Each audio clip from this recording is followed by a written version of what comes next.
Person this evening. There we go. Recording in progress. So, good evening, everyone. We're going to start right now. We've got a lot to finish. This is our last class in theory. And we're going to begin with recitation of the Heart Sutra. Heart of Wisdom Sutra. If you can make that a little bit larger. Okay, that's good enough. Thus did I hear at one time. The Bhagavan was dwelling on massive Vulture's Mountain in Rajagriha, together with a great community of monks and a great community of bodhisattvas. At that time, the Bhagavan was absorbed in the concentration on the categories of phenomena called profound perception. Also at that time, the Bodhisattva Mahasattva Arya Avalokiteshvara looked upon the very practice of the profound perfection of wisdom and beheld those five aggregates also as empty of inherent nature. Then, through the power of Buddha, the Venerable Shariputra said this to the Bodhisattva Mahasattva Arya Avalokiteshvara. How should any son of the lineage train who wishes to practice the activity of the profound perfection of wisdom? He said that, and the Bodhisattva Mahasattva Arya Avalokiteshvara said this to the Venerable Sharadvati Putra. Shariputra, any son of the lineage or daughter of the lineage who wishes to practice the activity of the profound perfection of wisdom should look upon it like this, correctly and repeatedly beholding those five aggregates also as empty of inherent nature. Form is empty, emptiness is form. Emptiness is not other than form. Form is also not other than emptiness. In the same way, feeling, discrimination, compositional factors, and consciousness are empty. Shariputra, likewise, all phenomena are emptiness, without characteristic, unproduced, unceased, stainless, not without stain, not deficient, not fulfilled. Shariputra, therefore, in emptiness, there is no form, no feeling, no discrimination, no compositional factors, no consciousness, no eye, no ear, no nose, no tongue, no body, no mind, no visual form, no sound, no odor, no taste, no object of touch, and no phenomenon. There is no I element and so on, up to and including no mind element and no mental consciousness element. There is no ignorance, no extinction of ignorance, and so on, up to and including no aging and death and no extinction of aging and death. Similarly, there is no suffering, origination, cessation, or path. There is no exalted wisdom, no attainment, and also no non-attainment. Shariputra, therefore, because there is no attainment, bodhisattvas rely on and dwell in the perfection of wisdom, the mind without obscuration and without fear. Having completely passed beyond error, they reach the endpoint of nirvana. All the Buddhas who dwell in the three times also manifestly and completely awaken to unsurpassable, perfect, complete enlightenment in reliance of the perfection of wisdom. Therefore, the mantra of the perfection of wisdom, the mantra of great knowledge, the unsurpassed mantra, the mantra equal to the unequaled, the mantra that thoroughly pacifies all suffering should be known as truth, since it is not false. The mantra of the perfection of wisdom is declared, Tadyata, Gate, Gate, Para Gate, Para Samgate, Bodhi Svaha. Shariputra, the Bodhisattva, Mahasattva, should train in the profound perfection of wisdom like that. Then the Bhagavan arose from that concentration and commended the Bodhisattva, Mahasattva, Arya Avalokiteshvara, saying, well said, son of the lineage. It is like that. It is like that. One should practice the profound perfection of wisdom just as you have indicated. Even the Tathagatas will rejoice. The Bhagavan, having thus spoken, the Venerable Sharadvati Putra, the Bodhisattva Mahasattva Arya Avalokiteshvara, those surrounding in their entirety, along with the world of gods, humans, asuras, and Gandharvas, were overjoyed and highly praised that spoken by the Bhagavan.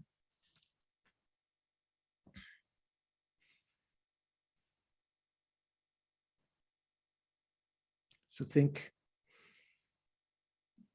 I have right now a life of leisure and endowment, could call a perfect human rebirth, which is the result of my practice in previous lifetimes.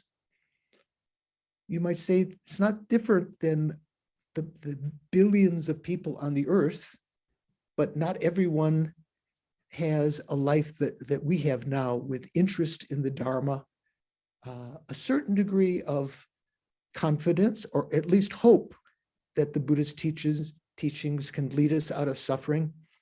So we have a very precious opportunity. Think that during this period tonight, I'm going to listen to the teachings, contemplate them, occasionally settle my mind when something becomes very clear, meditate on that, for the purpose of overcoming my delusions by understanding emptiness, so that I can be less a burden to sentient beings. I can overcome my harm to them through my anger and attachment and jealousy and ignorance and so forth, and that I can eventually help them think out of compassion for other sentient beings who have been intimately related with us, not just this lifetime, but numberless lives in the past. They have been kind as mother. They've been kind when they were strangers. They have been beneficial and kind to me even when they were enemies, in helping to purify my negative karma. For their purpose, for their aim, that they might be liberated from suffering and set into enlightenment. I'm going to listen to the teachings tonight with that intention. I'm going to listen with the aim of becoming a Buddha for the sake of leading each and every sentient being out of suffering into the state of everlasting, stable happiness.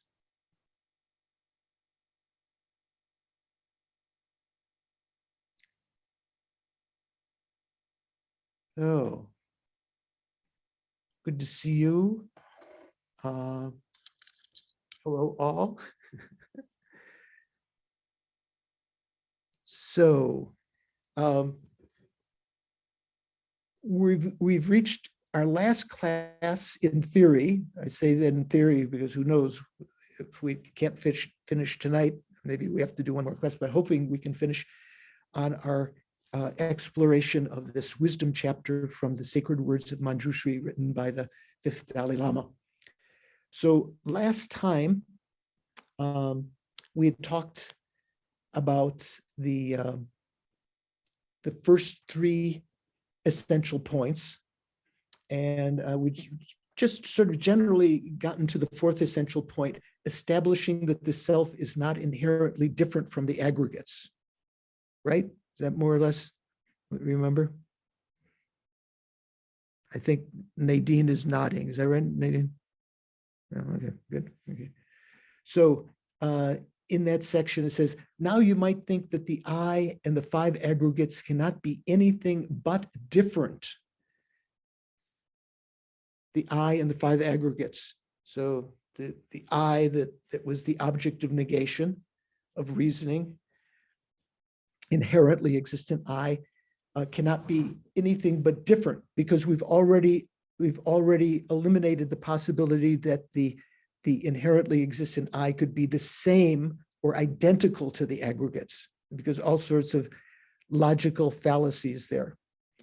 Now, that you may remember, there were many, many reasonings to overcome the idea that the self, the inherently existent self, was inherently one with the aggregates. There were many different kinds of examples given. Now there's not quite as many examples for this 4th one, because it can be, you can understand the absurdity of it being inherently different than the aggregates quite a bit more simply. It's not as though that we're just proving that the I is different. We're refuting that the I is different than the aggregates. We're refuting that it's inherently different than the aggregates. Because let's say, if you talk about the conventional I we talked about before, the conventional I is different conventionally than the aggregates. It's not the same as the aggregates. So it is different than the aggregates because it does exist. But we're talking about the object of negation, the inherently existent I. It is not inherently different than the aggregates. So the text says, now you might think that the I and the five aggregates cannot be anything but different. Chandrakirti's Madhyamaka Vatara, here is Jeffrey translates as supplement. This is chapter 6, verse 120, the first two lines, says, there is no self other than the aggregates, right? There's no inherently existent self other than the aggregates, because apart from the aggregates, its conception does not exist. You can't have a conception of the I that is different than the aggregates for various reasons. The inherently different must be non-related, the text says. Therefore, just as within the aggregates, you can identify each individually, this is the saying, this is the aggregate of form. There should be a what do you call it, quotation before the word this, I guess. This is the aggregate of form and so on. So after clearing away the five aggregates, you would have to identify the I if it was unrelated to the aggregates. So if you took away the form aggregate, the body, if you took away feeling, your feelings, discriminations, compositional factors, all the other mental factors, and you took away primary consciousness, there was still, if the I was unrelated, if it was different than the aggregates, you would have to be able to find it.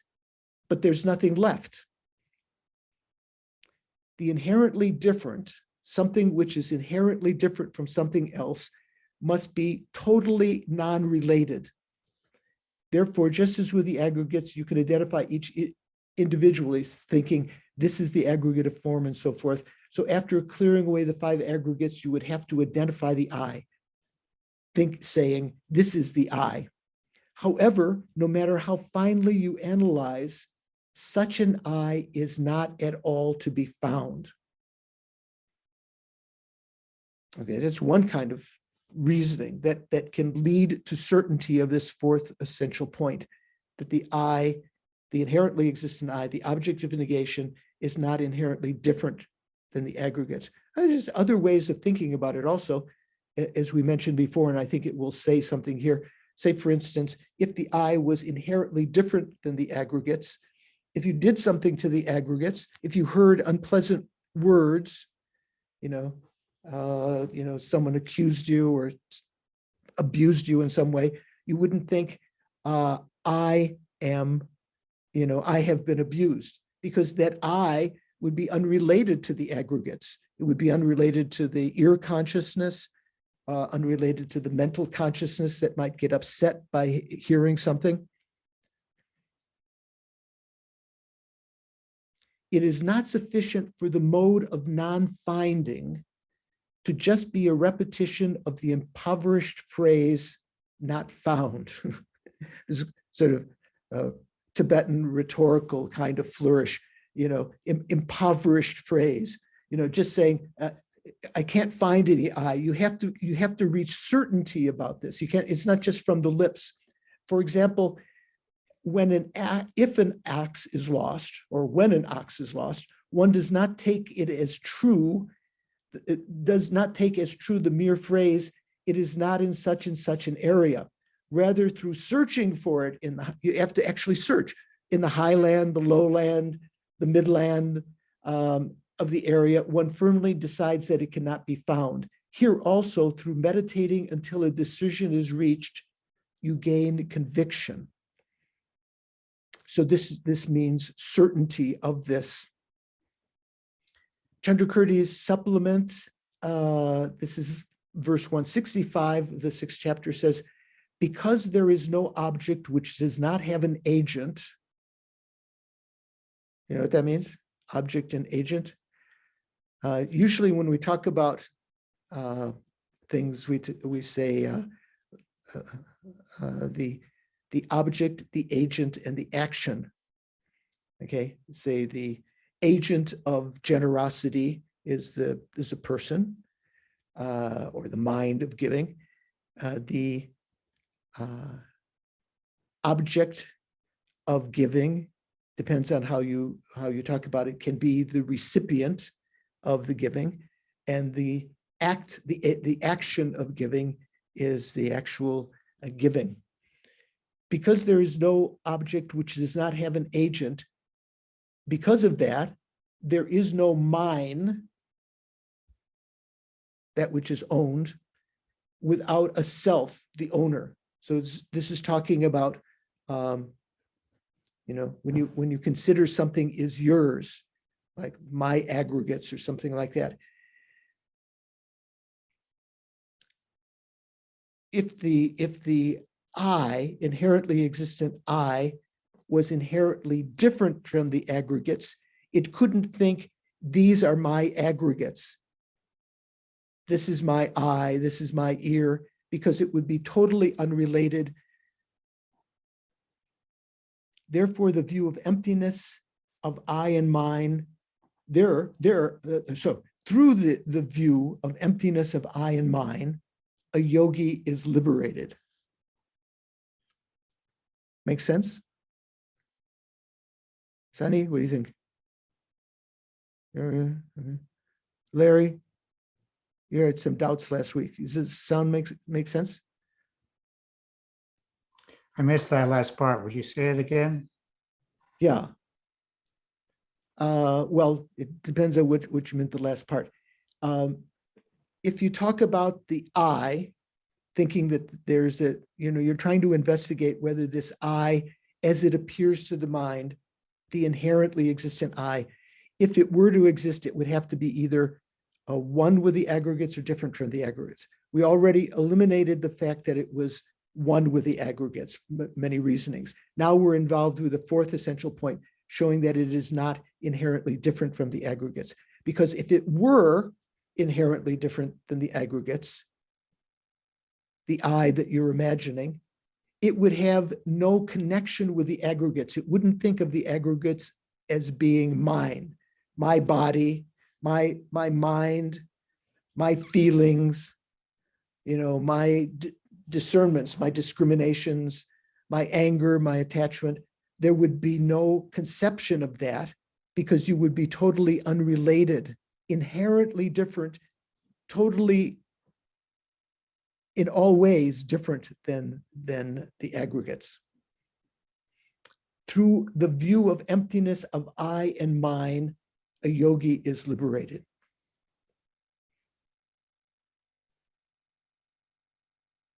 So, we talked about four essential points: identifying the object of negation, which is in this case is called the object of negation of reasoning.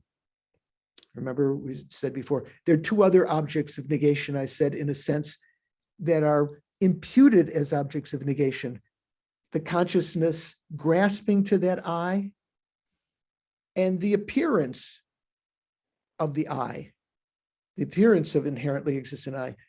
Both of them exist. So they're not actual objects of refutation, but they're said to be etymological divisions of that. I wanted to read from the Lanrim Chemo. If you have this translation, Joshua Cutler's translation, chapter 17, this is the third volume, on page 203, Lama Tsongkhapa says, the actual identification of the object to be negated. In general, with regard to objects of negation, there are objects negated by the path and objects negated by reason. So we said the object of negation here, the principal object of negation of reasoning, is the belief that there is an inherently existent I, not just the belief that's talking about the mind grasping, but the actual object, an inherently existent I, That is the actual object of negation, the object of negation of reasoning. But there are also objects of negated by the path, it said. Last time I called it the objects of negation of experience, but it comes down to the same thing. That means along the path, you will eliminate the grasping to that inherently existent I. So it is given the name as an object of negation, the grasping to the inherently existent I. And even the appearance of the inherently existent I does exist. So that's not called an object of negation of reason or reasoning. It's called an object of negation of the path. In the debating courtyard and in the texts of the great scholars, it says that appearance is it's not an actual, let's say, the grasping to the I is a diluted obscuration. Do you remember when we talked about the different kinds of obscurations? We call them diluted obscurations or obscurations to liberation. There's another kind of obscuration that's more subtle called the obscurations to omniscience, such as the inability right now, due to this obscuration to omniscience, to see the two levels of truth simultaneously. You can't see conventional truths directly and ultimate truths directly at the same time. Those are called obscuration to omniscience. So this appearance of the I of an inherently existent I to your mind is subsumed within that the obscurations to omniscience. It's not called an obscuration to omniscience. So some scholars say, this may be more detailed than you want. Some scholars say therefore it is not an obscuration of the path, but you could say that it is the final object of negation in an etymological sense. It's not actually negated by reasoning, but it will be eliminated eventually. Okay, so so then as a conclusion here, you've recognized the object of negation, you ascertain the pervasion, you realize the two possibilities, that it's not inherently one with the aggregates, it's not inherently different than the aggregates. So then what happens?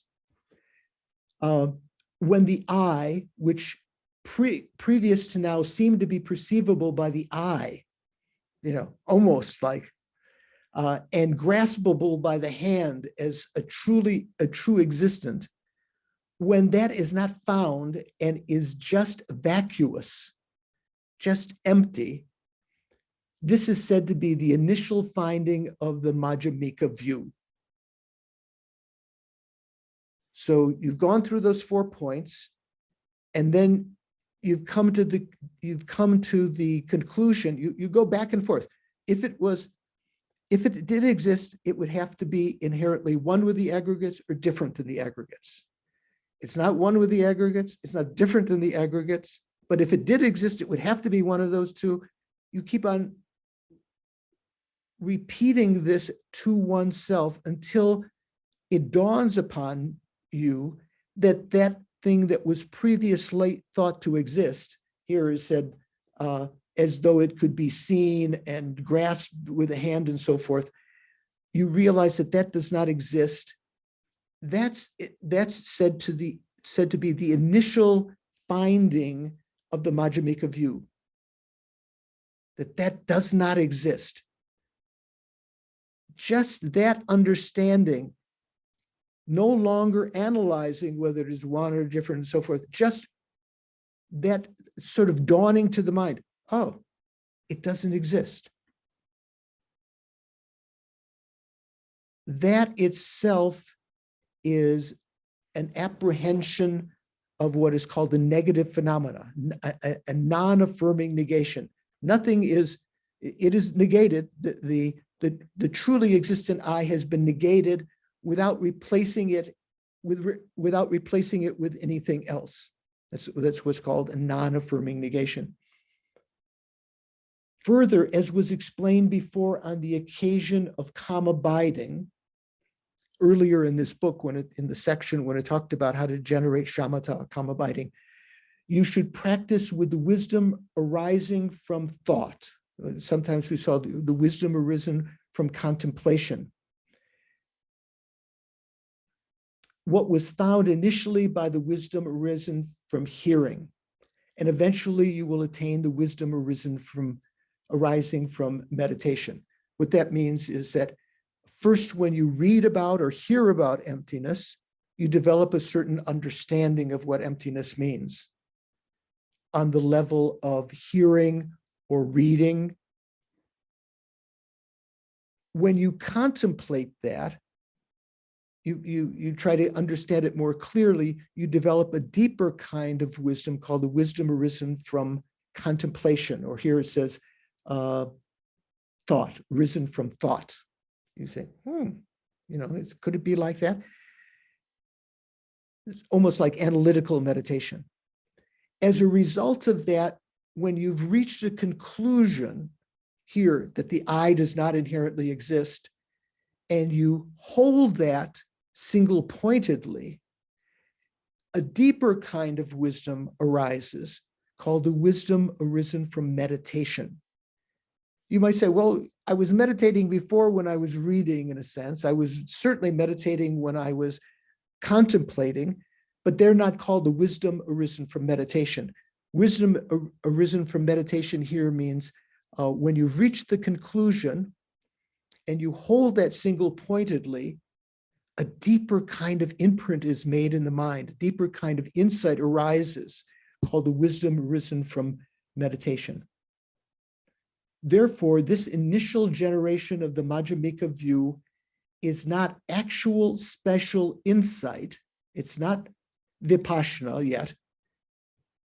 This is the basis upon which we can eventually develop vipassana, the supramundane vipassana. Remember, we talked about vipassana. Mundane vipassana means analyzing that the faults of the desire realm are great and the benefits of the first form absorption are better, and analyzing in that way you can separate your mind from the desire realm and reach the first form concentration. But once you have reached that ability to concentrate, instead of meditating on mundane vipassana, you can meditate on supramundane vipassana, which means meditating that the inherently existent I does not exist. Therefore, the initial generation of the Madhyamaka view that we just talked about, after the four essential points, and you have this insight that the I does not exist, that is not actual special insight, not actual vipassana. However, like a moon on the second day of the month, it is a small finding of the view. What does that mean? You can say the first day. Well, the first day of the month maybe is when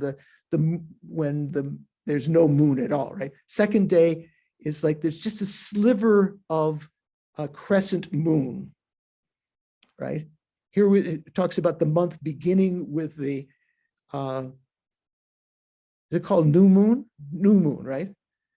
Means there's no moon at all. Then the second day, there's just a little sliver, a little crescent. And from there, it increases. So it's making that a kind of analogy. However, like a moon on the second day of the month, it is a small finding of the view. It's not actual vipassana, which would be maybe like the full moon. At that time, if you have no predispositions for emptiness from a former life, if it's sort of, this is something that you were sort of hearing for the first time now in many, many lifetimes, you've undoubtedly heard about emptiness somewhere in the infinite number of lives in the past, but sometimes those imprints have become so infinitesimal If, however, in the previous life, you've been familiar with emptiness, you heard about it, like listening to a course like this now, and thought about it, and developed a reverence, sort of an appreciation for the meaning of emptiness. Here it says, at that time, if you have no predispositions for emptiness from a former life, it appears that a thing which was in the hand has suddenly been lost.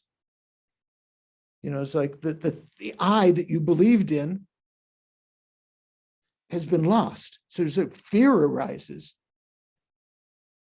If you do have predispositions from understanding emptiness in a previous life, it appears that a lost jewel which was in the hand has suddenly been found. Something that you had before that was so precious has been found. In fact, it said that people, the actual perfect receptacles of the teaching, the teachings, those disciples that are the proper vessel for the teachings, you know, like a vessel that you can pour, you know, the teachings into.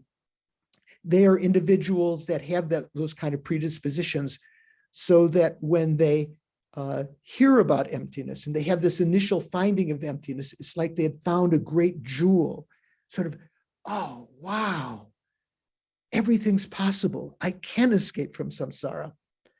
If you don't have those predispositions, there's an example that's given in the teachings when Lama Tsongkhapa was explaining about emptiness to his close disciples in one famous exposition. And one of his prime disciples, who didn't have those strong predispositions from previous lives, when he had that understanding, initial finding, so to speak, of the Madhyamaka view, that the I does not inherently exist, he grabbed this vest-like thing, is called donka, right? He grabbed his donka, and Lama Tsongkhapa realized with his clairvoyance that he was kind of like feeling that he was disappearing. He was trying to hold on to something, right? So fear can arise when you have that initial finding of emptiness, if you don't have the predispositions. But that's okay, because in so doing, you're creating predispositions for future lives. So when you encounter teachings about emptiness in future lives, having thought about it a lot this lifetime, seeing the benefits of realizing emptiness, that it can eliminate all of the delusions from your mind, create a situation where you're no longer harmful for others, where you can actually benefit them, that you can achieve enlightenment in this way. In the future lifetimes, when you hear about emptiness, it will be the situation. If you have predispositions, it appears that a lost jewel, which was in the hand, has suddenly been found. Previously in the hand, was lost and now found. Mary, you have a question? Very patiently waiting. My question is, I mean, I understand what you're saying about how the self doesn't exist, but we are experiencing, I mean, the self doesn't inherently exist. Ah, okay, good. We are experiencing a self. So is that self conventional? Yes, the self that does exist, well, it could be, it's a mixture. Right now, the conventional existent self does exist, but we don't perceive the conventionally existent self. The conventionally existent self appears to our mind, but is superimposed with the appearance of the inherently existent self. And inherently existent self. I wouldn't say the, because that almost implies that it exists. There's no inherently existent self, but it appears to be existent. Whenever we have an apprehension of the conventional self, immediately it is superimposed with this appearance of an inherently existent self. So that's all that really appears to our mind, an inherently existent self. When we talked earlier about these three kinds of minds, a person who had realized emptiness and doesn't believe in the inherently existent self, it's still appearing to them, but they don't believe it. A person who believes in it, that's sort of the ignorant state that we are in now, and a situation where a person doesn't really pay attention to that inherently existent I. If you say, who will do the chore? Well, I will. Or where's my horse? It's over there. Without being caught up with the appearance of the truly existent I. So there are different kinds of situations like that. But the conventionally existent I does exist as soon as we have the basis of designating the I, the 5 aggregates. So as soon as you were born, mom, I don't know if you were given the name when you were born, many people are, but not everyone, said, oh, Mary, I'm going to call her Mary. So that's Mary. Mary came into conventional existence at that time as a conventionally existent phenomena.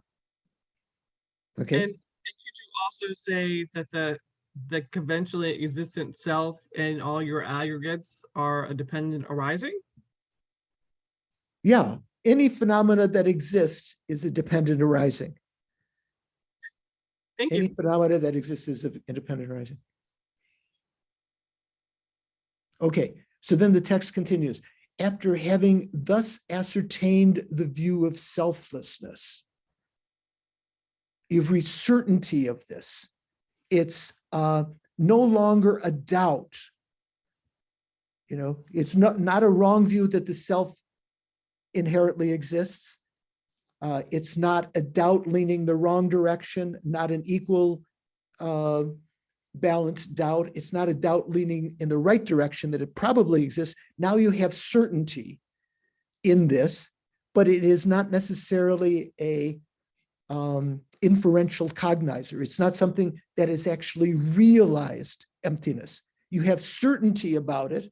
So it's like a correct assumption or presumption that it does exist, a correct belief. Maybe that's where some of us are right now, if you have belief in emptiness.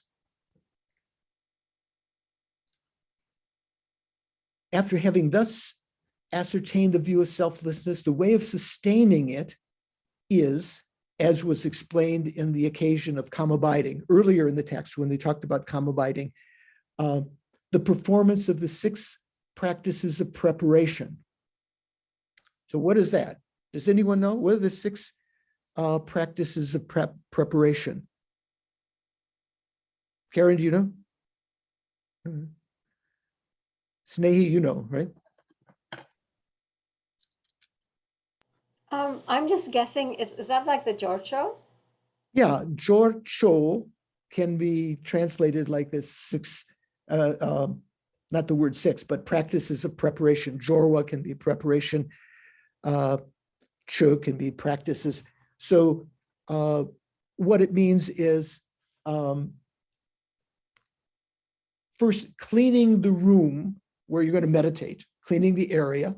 Say, even if you're under a tree, sweeping up the leaves, making it clean, and setting up representations of the Buddha's body, speech, and mind. Sometimes it means setting up the altar, but it doesn't mean, like an altar where you sacrifice something. It means it can be like even a piece of wood or just a place where you place an image of the Buddha, a representation of the Buddha, even if it's a little teeny clay thing or a little drawing, even if you draw yourself, and that's representing the Buddha's body.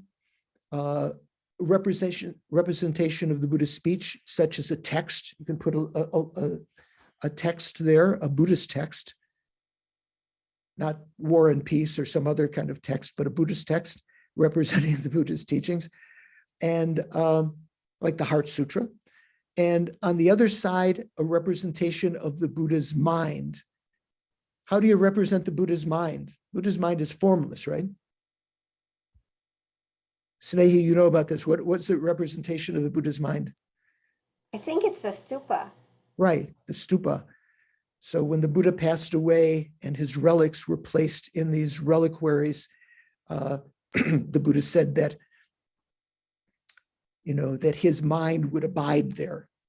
So that's a representation of the Buddha's mind. So if you're going to to do this kind of meditation, first you clean the area where you're meditating,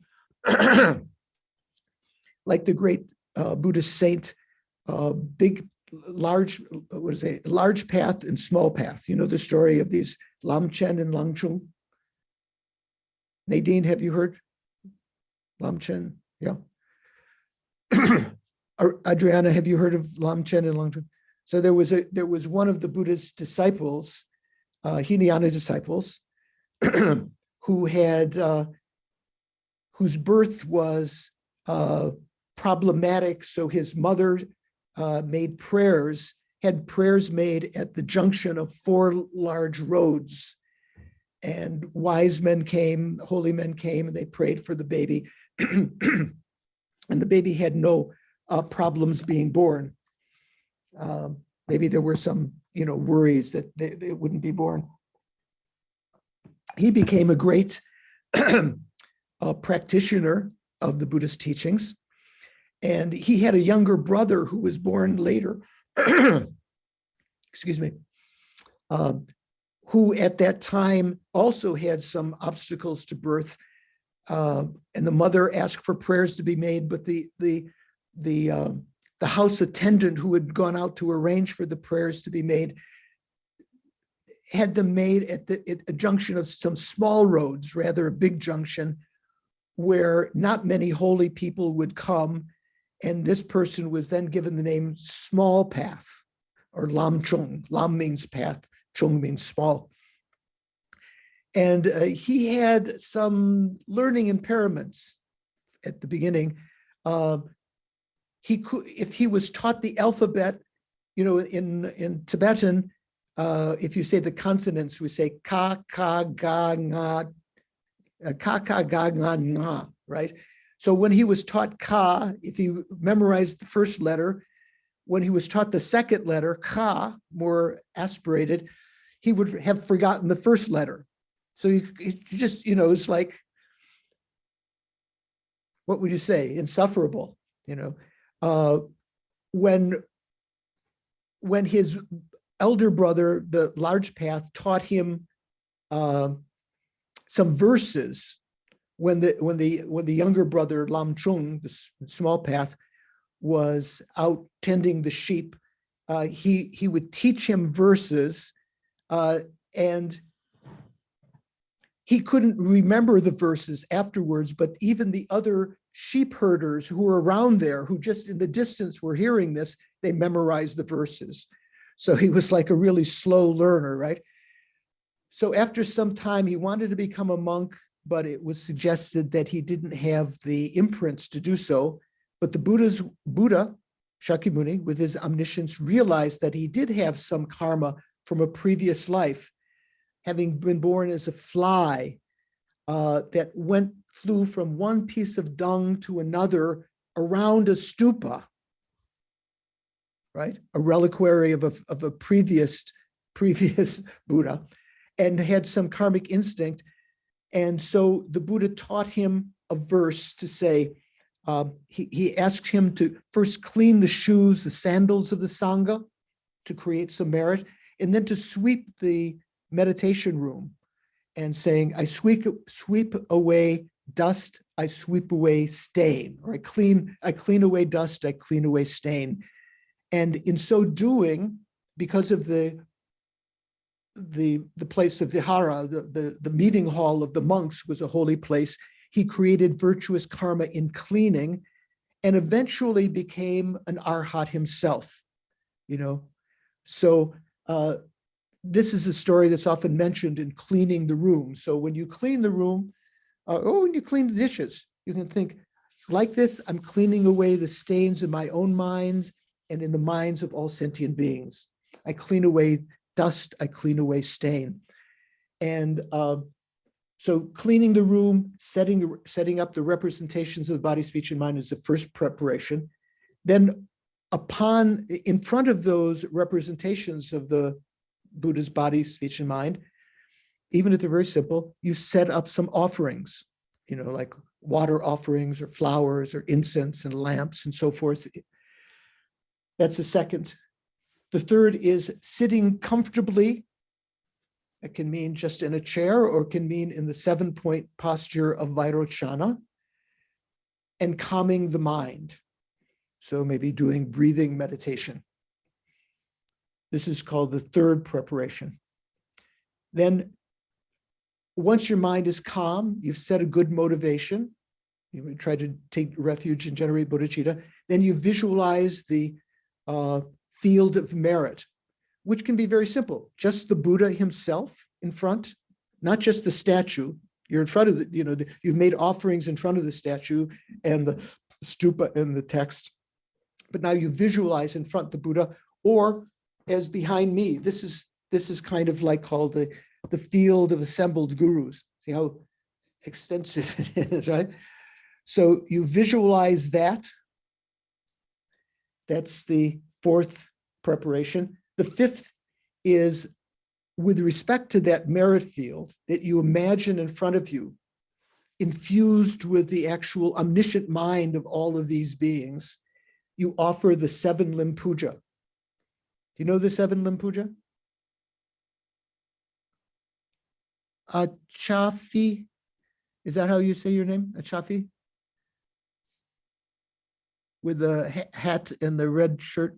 Yeah. No, that's just from my email. Oh, that's Ashley. Oh, okay. Oh, okay. Do you know what the 7-limb puja is? I mean, I remember there being a 7-limb prayer. I don't know if that's the same thing. 7-limb prayer, you can say. So puja just means to please. So it's a way to please the Buddha, making prostrations or homage, making offerings, confession of negative actions, purifying negativities, rejoicing the virtues of oneself and others, requesting the Buddha to remain, not to pass away into nirvana, requesting the Buddha to turn the wheel of Dharma, and finally dedicating the 7th limb, dedicating the merits, sometimes called the 7-limb prayer or 7-branch prayer or 7-limb puja, because these activities please the Buddha. That's called the 5th preparation. The 6th preparation is making request to the lineage gurus. It might just be your own guru if you don't know from whom your guru received teachings. But if you do know the lineage of lamas going back, making request to those omniscient minds to bless your consciousness, to make the realizations. Those are the preparations for meditation. Okay, so it says, after having ascertained the view of selflessness, the way to sustain it, the way of sustaining it is, as was explained in the occasion of karma abiding, the performance of the 6 practices of preparation, the ways of physical posture, mindfulness, and awareness. So that's what we're talking about here. The 7-point posture is a physical posture and so forth. With respect to the way of practicing them here in meditation on emptiness, so after you've done the 6 preparations, then you're meditating on emptiness, okay? Some say that having once done the analysis of the view, you should sustain reality in meditation. Sustain reality means what? Sustain the understanding of emptiness. That's reality.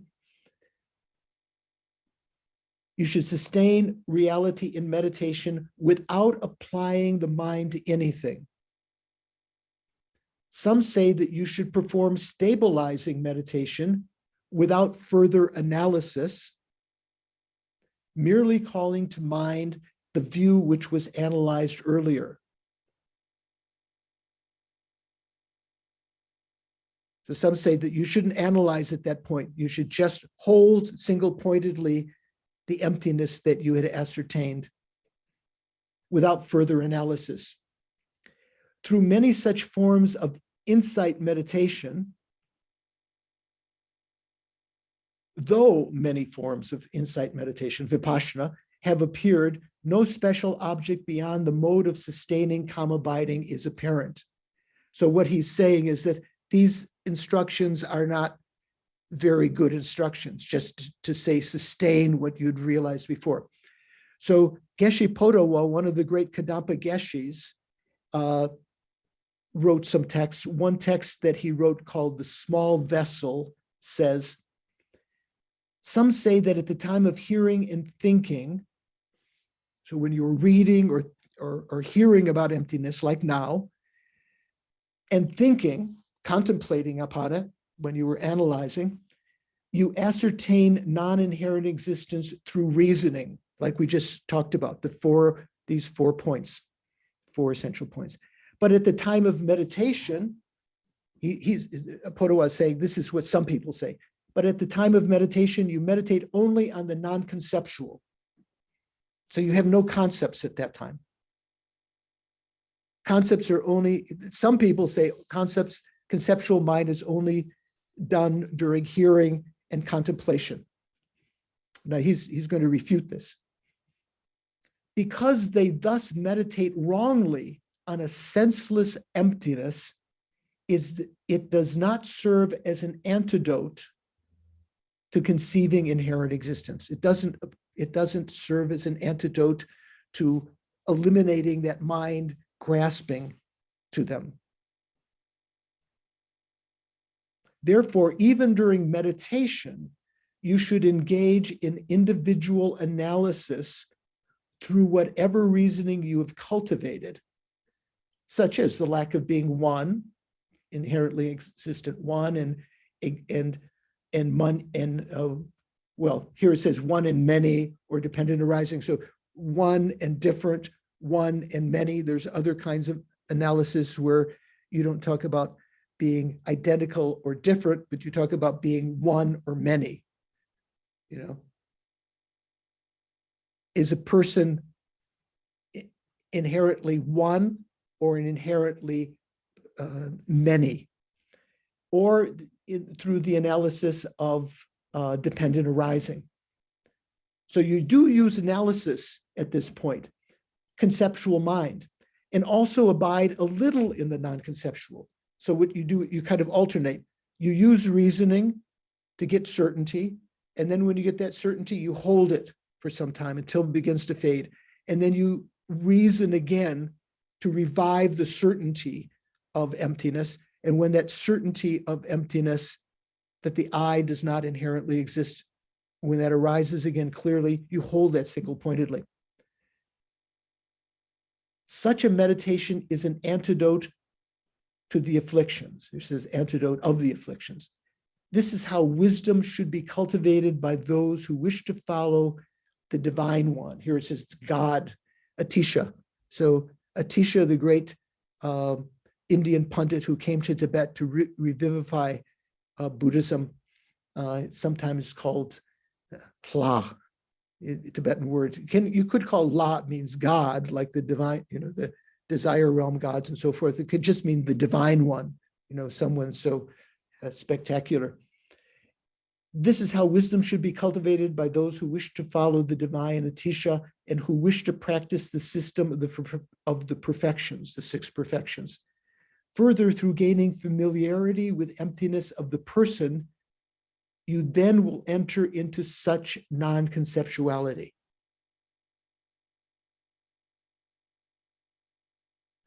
So non-conceptual understanding of emptiness is the aim, but you, even when, until you've had a direct realization of emptiness, you need to have conceptual mind, because you'll have a mental image of emptiness, which is a conceptual mind. Text continues, many who claim to be great meditators say that you ascertain the view of emptiness through reasoned analysis, okay, like we were talking about now, and then during meditation, meditate on only the non-conceptual. So he's implying this is not, even in meditation, you need to use the conceptual occasionally. This is no different from saying that while staying at home, you should feed your horse well. But when you go out, you should go on foot.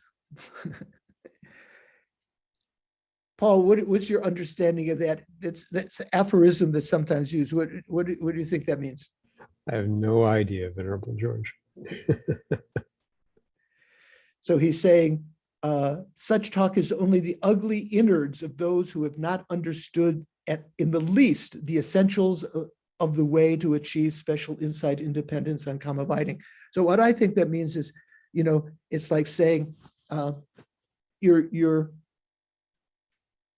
when you stay at home, you should feed your horse. The implication is that you're going to use the horse later to travel. But then when you go out on foot. So it makes no sense to have done the previous thing. So he's saying that this kind of understanding that you don't, that when you meditate, you only meditate on non-conceptual. You don't have any thoughts at all. This is not what you should do. Text continues. It indeed is said that on the occasion of calm abiding, non-conceptuality is needed. Okay, when you have calm abiding, you do need non-conceptuality, but that non-conceptuality doesn't mean non-conceptual mind. What it's talking about is not having other thoughts, like scattering or excitement,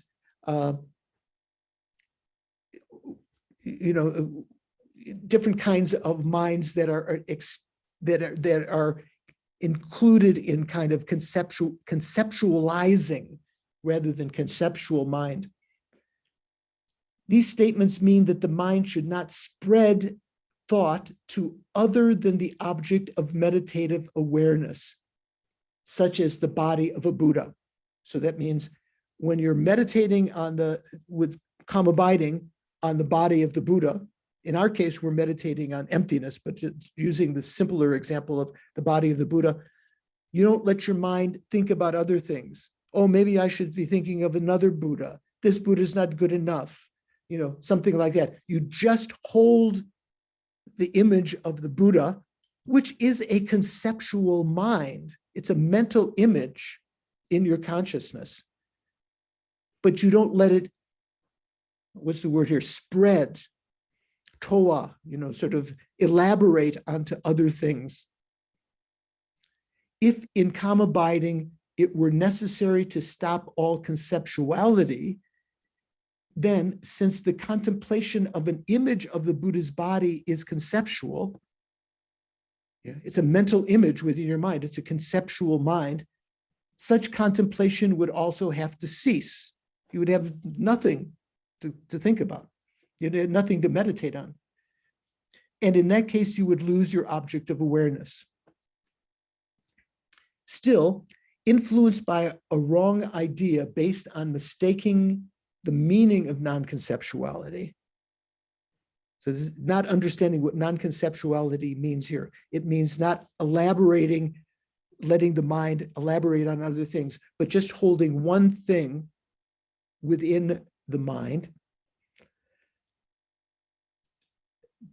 Based on this wrong idea, some think that because all analysis on the meaning of selflessness is conceptual, analysis should not be performed during meditation.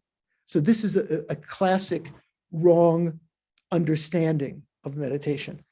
So in the beginning, eventually we will have a non-conceptual realization of emptiness. But that is a long, long way from the beginning of this first finding of emptiness. When you talk about non-conceptuality here, it means not allowing the mind to engage in what's called mental elaboration or spreading onto other objects, conceptualizing different kinds of things, letting the mind scatter and consider things other than just the object of concentration. So your object of concentration here is the initial understanding, the initial finding of emptiness. The I does not exist. So you're holding that when at first, And then when it begins to, your understanding of that or your apprehension of that begins to fade, you would again engage in analysis.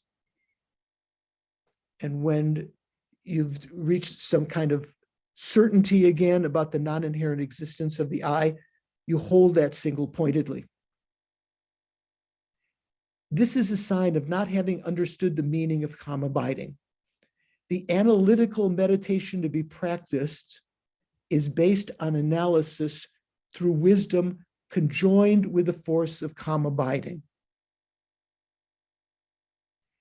Analytical meditation to be practiced is based on the analysis through wisdom conjoined with the force of calm abiding. So what this means is, when we're saying analytical meditation here, it means the vipassana. The vipassana is a state in which you're analyzing. When you try to conjoin that with calm abiding, we talk about the union of tranquil abiding and penetrative insight, right? Have you heard that expression? The union of shamatha and vipassana. So you're trying to unify these two. At first, you just have shamatha when you're just holding something, but then you have to be able to analyze that again to clarify the appearance of the non-inherent existence of the I. Then you let go of that and you just hold single-pointedly. So you kind of alternate between these two. Thereby, you can attain great clarity without the mind spreading to other thoughts, such as the afflictions of desire. So that would be an example of the mental factor excitement. Those of you who studied mind and mental factors, when we talk about the different faults, excitement is a mind in which you may be concentrating on something, but your mind is scattering onto something else which is attractive. That's the main kind of scattering. That particular one is given the name excitement, exciting, You could say, you might think exciting would also apply to anger and so forth, but that is not called excitement. Excitement is when your mind leaves the object that you had intended to concentrate on due to attachment to something else, some pleasant feeling or, some other pleasant thought or something like that. Thereby you gain great clarity without the mind spreading to other objects of thought, spreading to other thoughts such as afflictions of desire. By way of a stable, calm abiding, the wisdom of special insight becomes very strong. So you're alternating between calm abiding and special insight, or between shamatha and vipassana. As yet, they're not unified. So you're alternating one to the other. By way of a stable, calm abiding, the wisdom of special insight becomes very strong. If you alternately engage in stabilizing and analytical meditation before achieving calm abiding, it is an obstacle to calm abiding. Okay, so what does that mean? If you're trying to develop calm abiding, tranquil abiding, shamatha, say you're trying to meditate on the Buddha's body, if you're not satisfied with the appearance to your mind and you keep on analyzing it again and again, oh, the leg is like this, the hands are like this, the earlobes are like this, that can interfere with the calm abiding if you alternate too rapidly.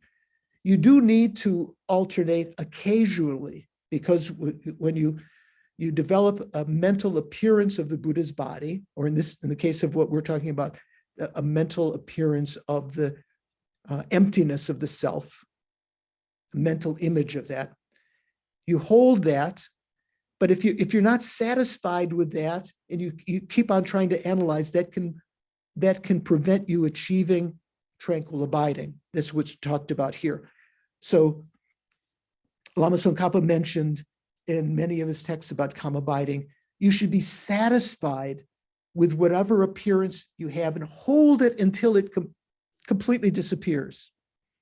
Then engage again in analysis.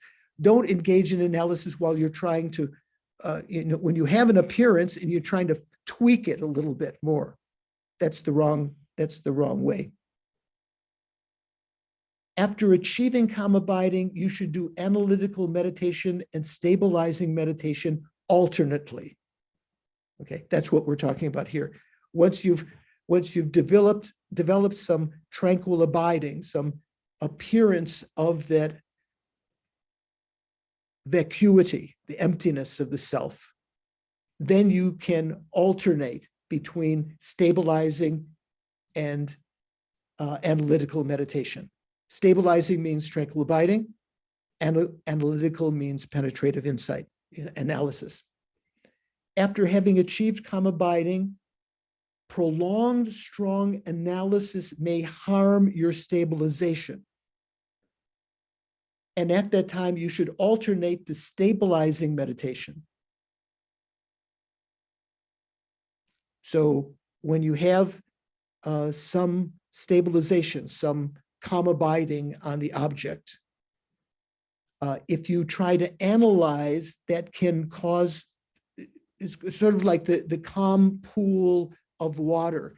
If you start injecting in that, putting in a lot of koi fish that cause the ripples on the top, the mud to come up from the bottom by swirling around, that can imperil the stabilization of your mind. So you let go of that at that time.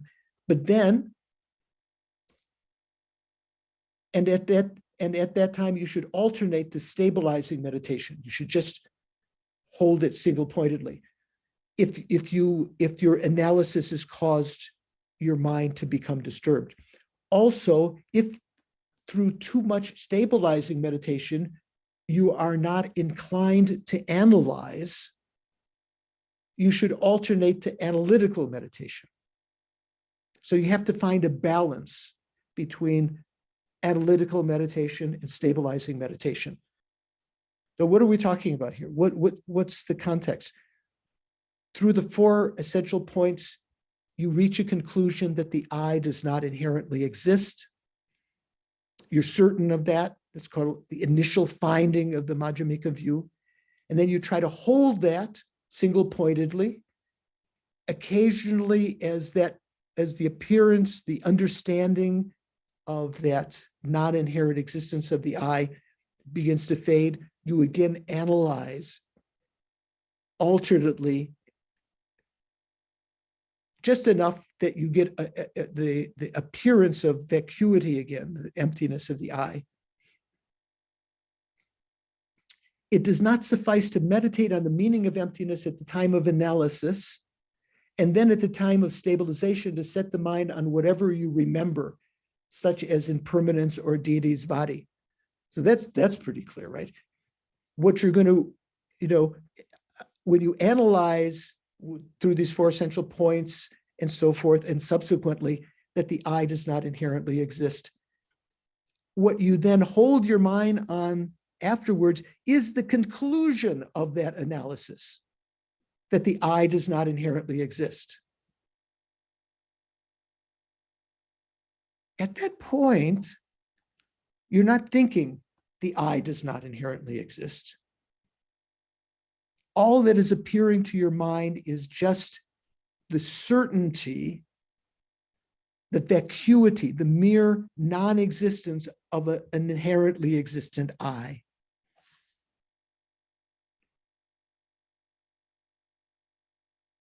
Where are we? The meaning of emptiness. The meaning of emptiness, considered during analytical meditation, should be the object on which the mind is set one-pointedly in equipoise during stabilizing meditation. So the conclusion of your analysis, it's a natural kind of thing. The conclusion of your analysis is what you let go of analyzing any longer. You just hold that single-pointedly, like Lanrim meditation. You meditate on, let's say, impermanence and death. The Death is definite. The time of death is indefinite. At the time of death, there's no other, there's nothing that helps except the Dharma, these essential points of meditating on death. When you come to a certainty about something like that, death is definite.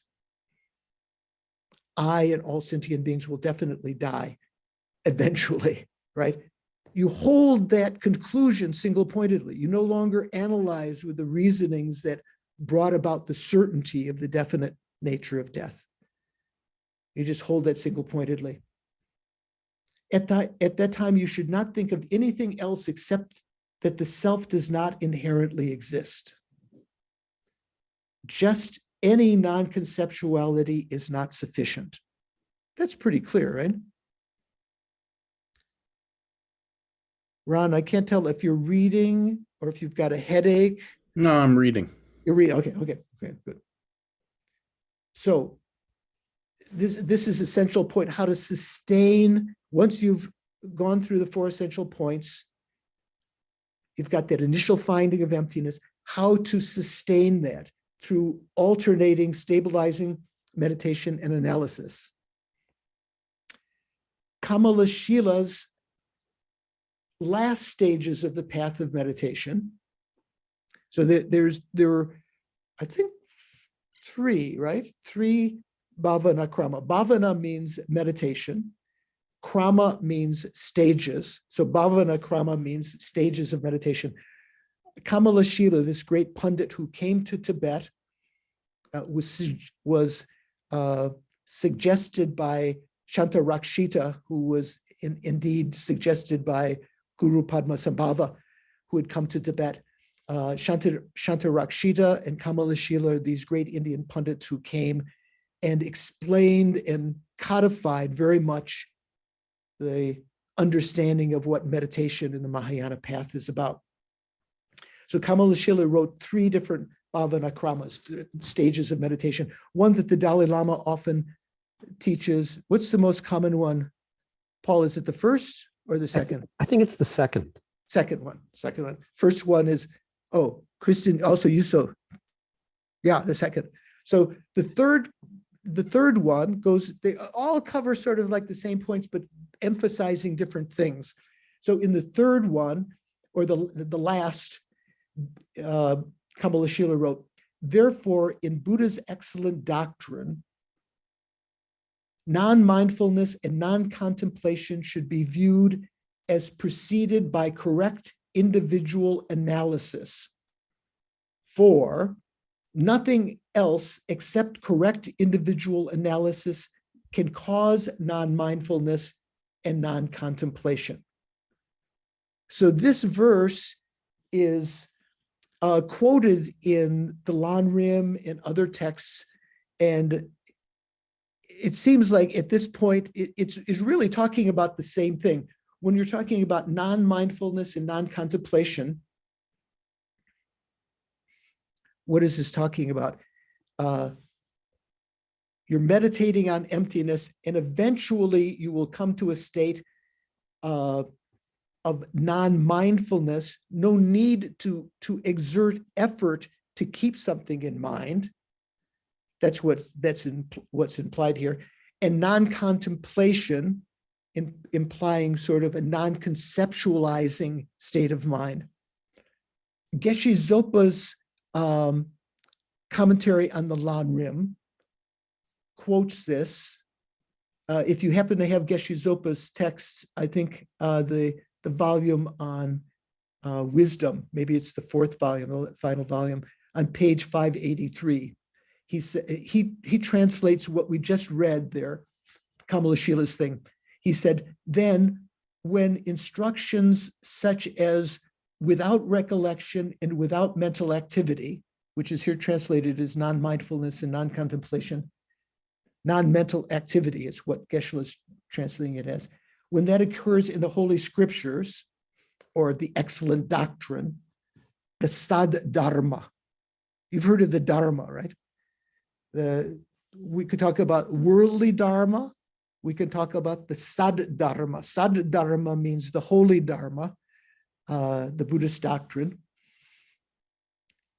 when that occurs in the Holy Scriptures, in the Saddharma, you must see that precise ultimate analysis precedes them. Precise ultimate analysis. In Jeffrey Hopkins' translation, he said, preceded by correct individual analysis. So this is a famous phrase in Sanskrit, Bhuta pratyas veksha. What Bhuta means sort of like the final state, and sort of analyzing the final state. Here in our text, Jeffrey Hopkins translated as correct individual analysis. Correct means getting at the correct meaning, perfect meaning, and analysis about that. For it is only through precise ultimate analysis that you are able to engage in meditation without recollection, and without mental activity. There is no other way. So this is just saying that in order to get to the state when you're going to be able to meditate perfectly on emptiness, you have to precede that by analysis. And then when you have reached the conclusion of that analysis, you just hold that single-pointedly, the conclusion. The followers of Kedub Gelek Sangpo, Gelek Pel Sangpo, which is Kedub Tre, the one of the two principal disciples of the Buddha. Remember Gyaltsab Je and Kedub Tre. The followers of Kedub Je explain that when the non-existence of the I is distinctly ascertained through analysis of the four essentials, that makes sense, right? When you've ascertained the non-existence of the I through the four essentials, the continuum of just that realization should be prolonged. Hold that. And the analysis of the four essentials should be just called to mind again and again. Just, when the vividness of your understanding of the emptiness of the I begins to fade, you again analyze until it becomes, clear to you. Then you let go of the analysis and just hold that. They say, however, that meditation thinking, the I does not exist as perceived, or thinking, meditation thinking, nothing exists in accord with the mode of appearance of the I, are wrong. So from that point of view, from Kedub Je's point of view, you shouldn't have thoughts thinking this, because you analyze, and then when you see the non-existence of the inherently existent I, you just hold it. You don't think at that point, oh, the I doesn't exist. There's no conceptualizing mind at that time. You just hold that single-pointedly. However, some who bear the lineage of Kedrup Sherab Senge, who we mentioned earlier, say that having developed ascertainment of selflessness, you should meditate thinking, just opposite of what Kedrup She said, nothing exists in accord with the mode of appearance of the I. So different viewpoints. Some say you shouldn't have any kind of thinking like that. Others say you should. Many systems have arisen, and let us reduce them to their essence. Okay, so this is the essential point. After having settled the analysis of the four essential points, through hearing and thinking, you've heard the teachings or read about them, you've contemplated them, that means thinking here. Ascertainment arises distinctly during meditation that the I is apprehended by the intellect that conceives the I tightly, so tightly in the center of the heart, that does not inherently exist in relation to the mental and physical aggregates. You have certainty of this. That's the initial finding we talked about before. When ascertainment has arisen, The non-inherent existence of the I is the actual object of meditation. The non-inherent existence of the I. So at that point, you're not thinking the I does not inherently exist. You're just, that is appearing to your mind, the mere vacuity. So what does it mean? The emptiness or the vacuity? That what appears to your mind is nothing replacing the non-inherent existence of the I. You've just refuted it. You have, through analysis, negated the inherently existent I, but you've not replaced it with anything else. You've just, in negating that, all that appears to your mind is a mere negation. So what does that mean? A negation appears to your mind. In the lower tenets, when we talked about tenets, it was said that such negations, non-affirming negations, do not appear to the mind. But for the Prasangika, you can have an appearance of the mind that is just a vacuity, just a shunyata, just the mere lack of what was previously held to be true. And at this point, you're not thinking, oh, this is emptiness. You're not thinking the I does not inherently exist. You're just focused on that vacuity. When you arise from that, when the mind becomes moving again, you have a remembering consciousness, oh, I just ascertained emptiness. But at that time, when you're meditating on emptiness, you're not thinking, this is emptiness, the I does not inherently exist. All that you're perceiving is a mere vacuity. When ascertainment has arisen, the non-inherent existence of the I is the actual object of meditation. Therefore, retaining mindfulness of the non-inherent existence of the I, you should not forget it. Retaining mindfulness, so you keep in mind, you keep mindfulness of that, and you should not forget it. Also, through awareness, you should distinguish whether the intellect that conceives the inherently existent I is breaking in on your understanding or not. So remember, so the inherently existent appearance of the inherently existent I. There's the mind that is going along with that, believing that. That's what's here is the intellect that conceives the inherently existent I is actually existing that way. That's the ignorance that's grasping to that. Through awareness, you should distinguish whether the intellect that conceives an inherently existent I is breaking in on your understanding or not. Because what you're trying to do is develop the opposite of this grasping mind, a wisdom that no longer is believing in this. But if, when you're holding this non-inherent existence of the I, the emptiness of the I, when you're holding that, occasionally, due to familiarity over numberless lifetimes, beginningless lifetimes in the past, the ignorance grasping to that as true will kind of creep in. You should distinguish whether the intellect that conceives an inherently existent I is breaking in on your understanding or not. If it becomes necessary to revivify the mode of non-inherent existence of the I, then by means of a little analysis, this is saying the same thing over and over again in different ways. Then by means of a little analysis, you should set yourself again in equipoise, thinking such a mode of I does not exist. And not analyzing again, it's not one with the aggregates, it's not different with the aggregates, therefore it doesn't exist. When you have that clear, you hold that single pointedly.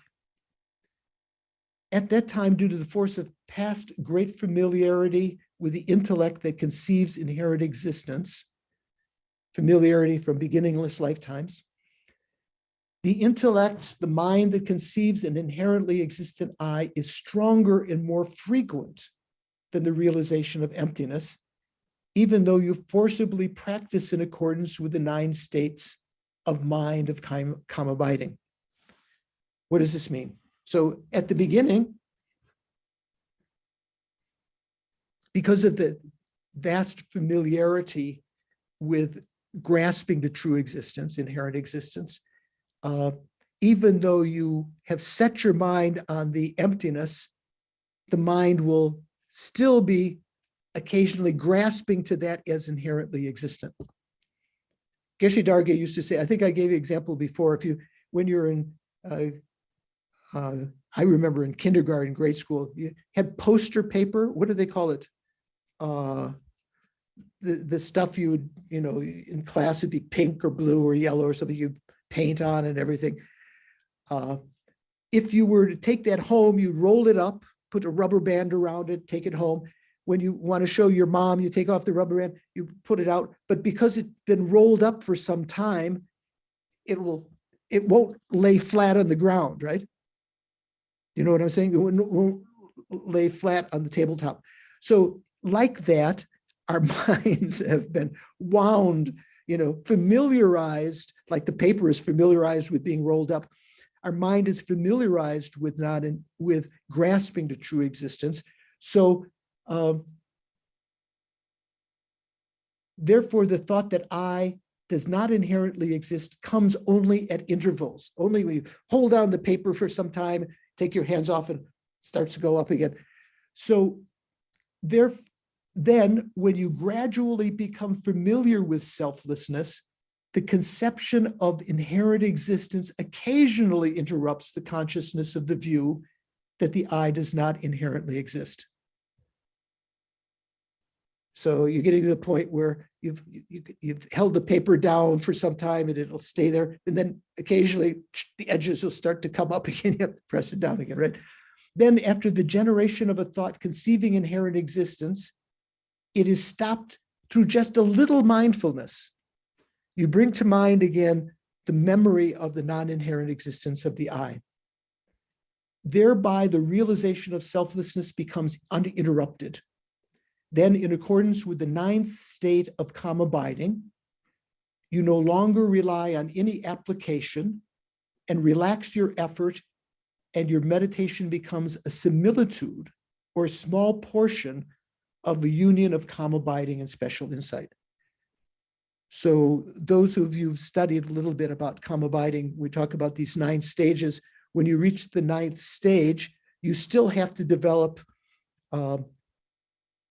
some further calming of the mind to develop actual calm abiding. Now you have one-pointed, uninterrupted meditative equipoise on a non-affirming negative, a non-affirming negation.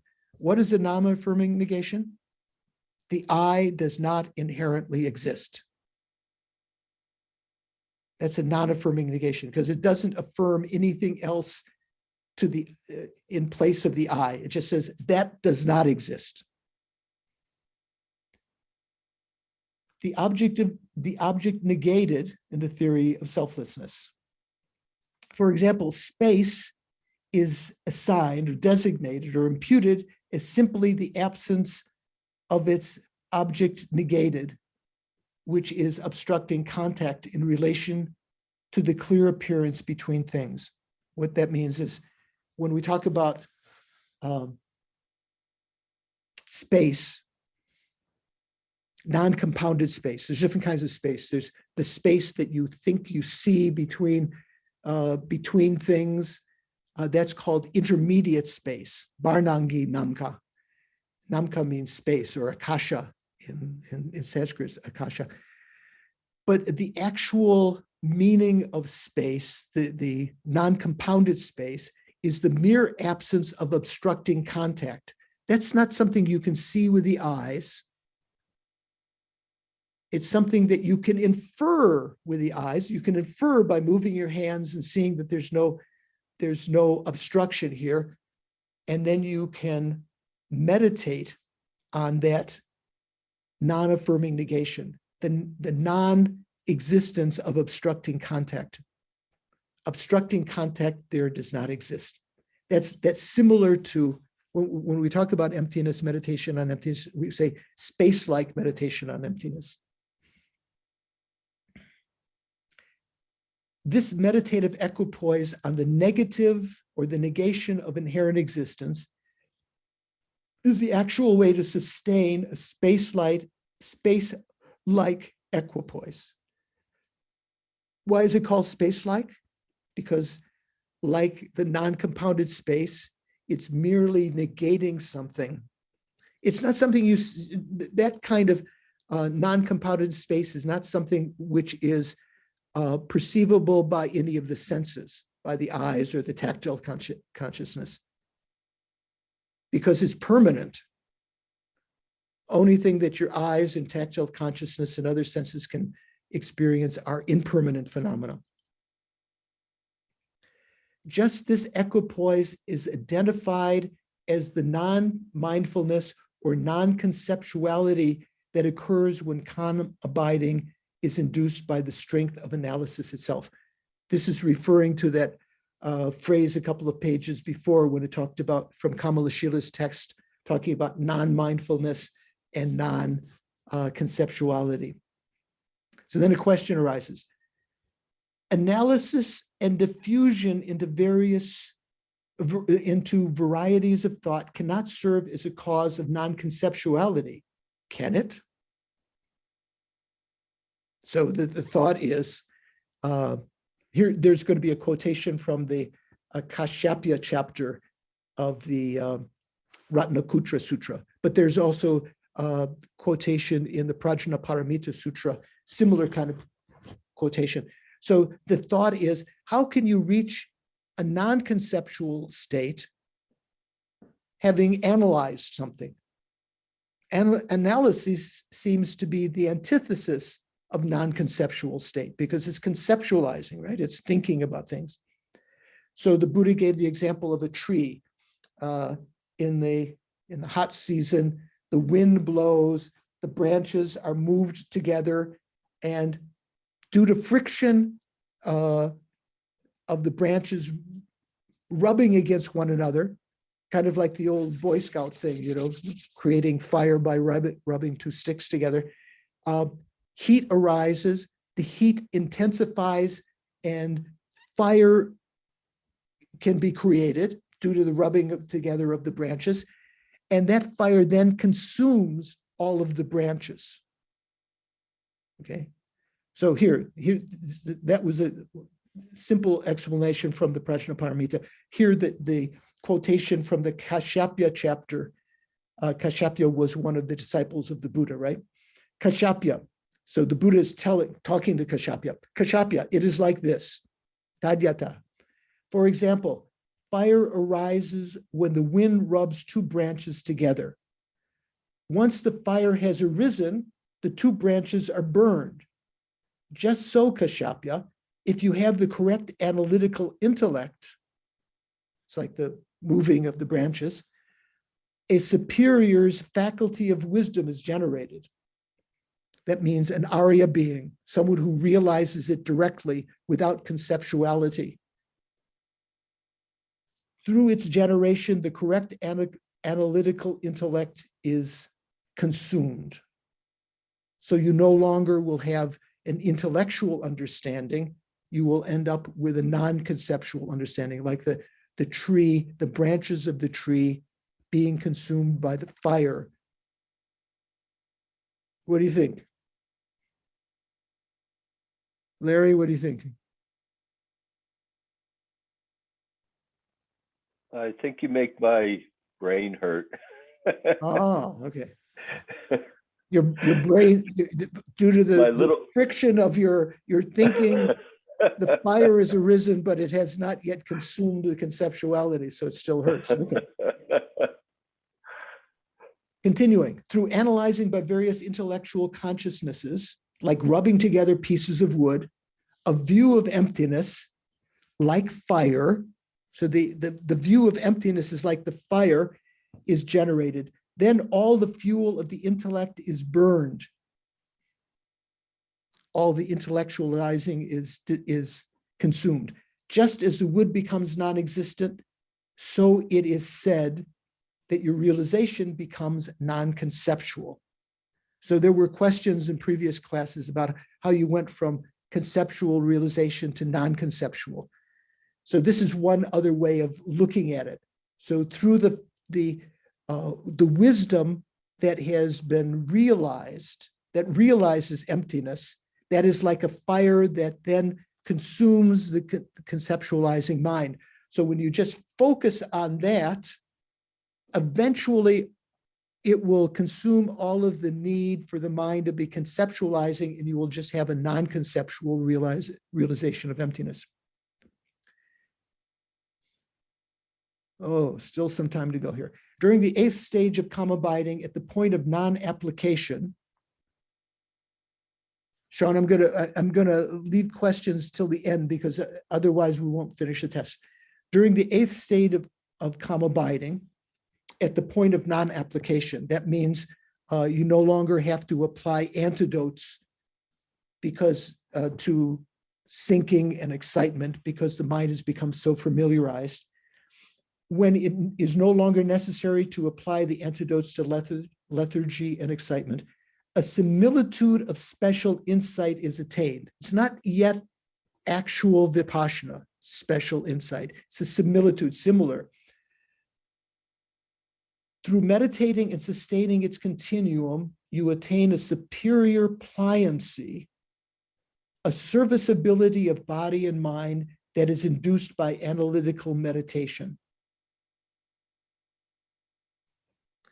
So in some of the other courses that I have taught, some of you have attended, when we talk about developing calm abiding, there is a special kind of serviceability of body and mind, a flexibility of body and mind that is developed, and also a bliss of body and mind that are developed in certain stages. Pliancy here, flexibility, different ways of translating the same thing. A serviceability of body and mind that is induced by analytical meditation. So the serviceability, the flexibility of body and mind, and the bliss of body and mind that is induced by calm abiding is so great. The bliss is so great, is said to exceed the bliss of any kind of sexual experience in the desire realm. Is said to be greater than the bliss induced by power and all of the kinds of things that worldly beings aim for. But the bliss and the flexibility induced by the vipassana is even greater than that. It greatly exceeds the bliss of physical pliancy induced earlier at the time of calm abiding through the power of equipoise. When this superior pliancy is attained, actual special insight is attained. And thus you have attained a path consciousness that is an actual union of calm abiding and special insight.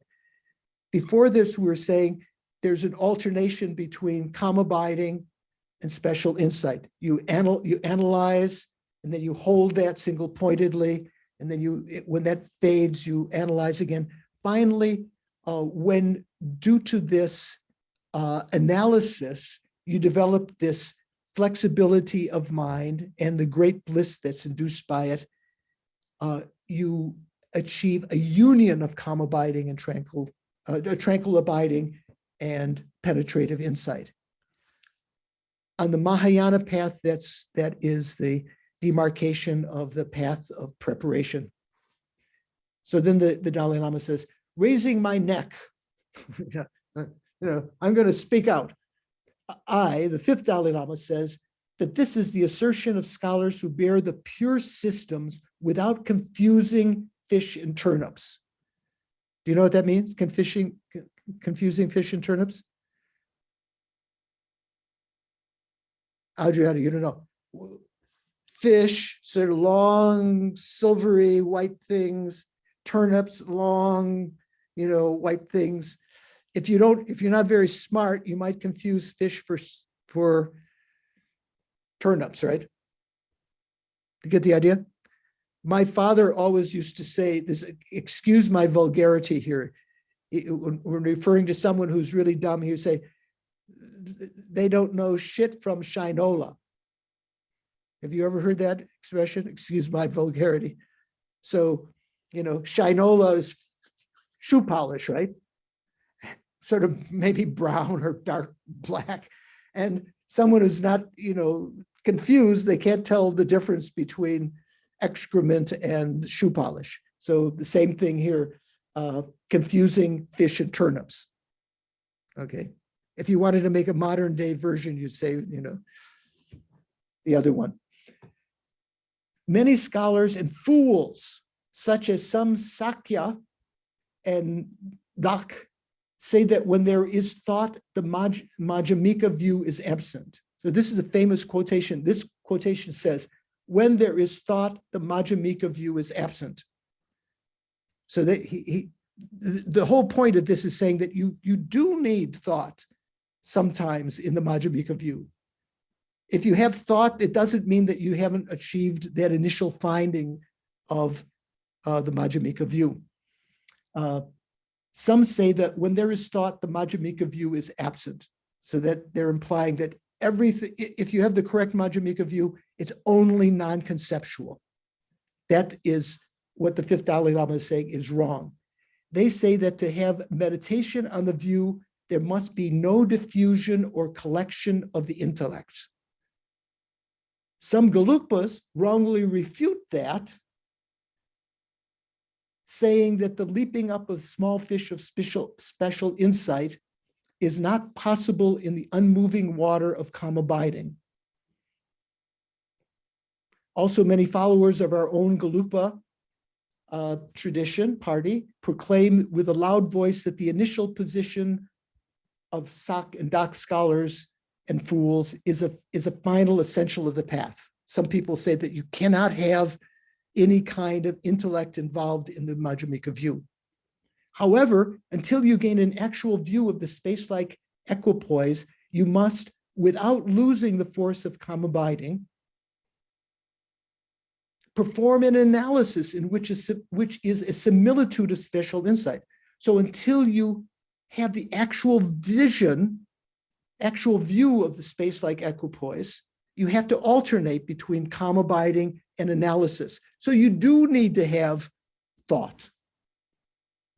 If analysis is not done, your meditation will be mostly a path of mere calm abiding, lacking special insight. So important thing to know here, special insight doesn't mean only analysis. Special insight is a wisdom consciousness. It can arise through analysis, but when you have a union of calm abiding and penetrative insight, the wisdom component of the analysis remains without the need to analyze, so that so when you talk about a union of calm abiding and meditative penetrative insight, it doesn't mean you're still analyzing. Eventually, you'll use analysis up to the point when you have a union of calm abiding and penetrative insight. Then the analysis disappears, and what remains of the penetrative insight is the wisdom component, that is knowing deeply with insight the non-existence of inherent existence. Nevertheless, discursive analysis is not required at all points of the path, for it is not asserted in our own system, Gelugpa tradition, that after the beginning of union of calm abiding and special insight, which no longer depends on effort, okay, you've reached the point where you no longer have to use effort to sustain these. It is not asserted that the small fish of special insight runs about in the undisturbed water of calm abiding. You no longer have to analyze. You don't have to, that analogy that was given before, like this fish in the pond of calm abiding, analyzing without disturbing. You no longer have to have that small fish running around in the undisturbed water of calm abiding. Therefore, this position goes as an example of flashing the sun of refutation and proof before seeing the sky of the initial position. another one of these Tibetan rhetorical flourishes, sort of coming to a conclusion about something before understanding it well. Their followers, without finding the thought of Tsongkhapa's great and small stages of the path, when it says the small stages of the path, it means the middling Lanrim. The great Lanrim is the Lanrim Chemo. Without finding the thought of Tsongkhapa's great and small stages of the path, are only fooled by the rabbit who heard a branch hit the water and mistaking it for an imminent disaster told another animal who told another and so forth, and mistakenly they all went and hid from the disaster. So he's just saying this is, they've come to the wrong conclusion. They do not differentiate the fine distinctions of the modes of practice and of appearance to a meditator's mental continuum. There should be an apostrophe before the final S there. So, the mental continuum of a meditator at the beginning, middle, and end of cultivating the path. They don't differentiate the fine distinctions of the modes of practice and appearance at the beginning, the middle, and the end. The beginning, you need analysis. In the middle, you need analysis and calm abiding. In the end, you have a union of calm abiding and analysis, which no longer is analyzing, but has the wisdom component there. Conceiving of these periods as one is like saying there's no difference in terms of physical youth and frailty in a baby just born and a 100-year-old. Who was it last time? Larry, we were talking about this, right? Therefore, take good heed. So question, Kwam. Through having performed the practice of space-like equipoise, what occurs after equipoise?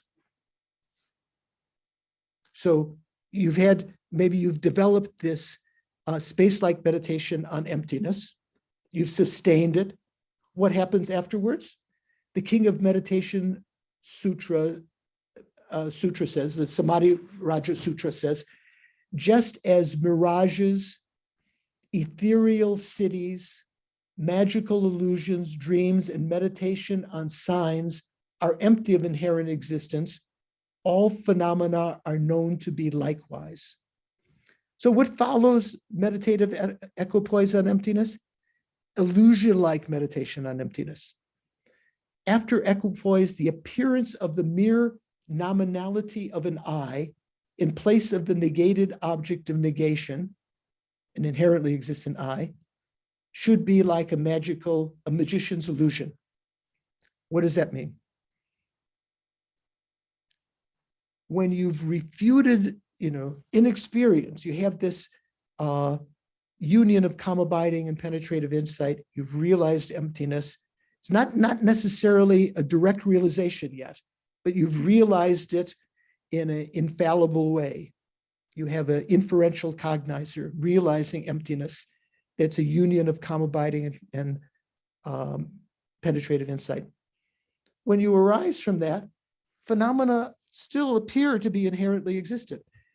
The I, the sense of self, seems to be still there, inherently existent. That won't be eliminated until you achieve omniscience, the appearance of that. But you know that is like an illusion.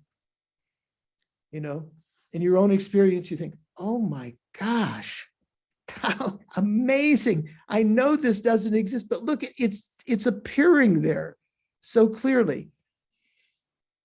After equipoise, the appearance of the mere nominality of an I in place of the negated object of negation should be like a magician's illusion. Its mode of appearance in this system is not the realization of the non-truth of illusory horses and elephants or of appearances in dreams.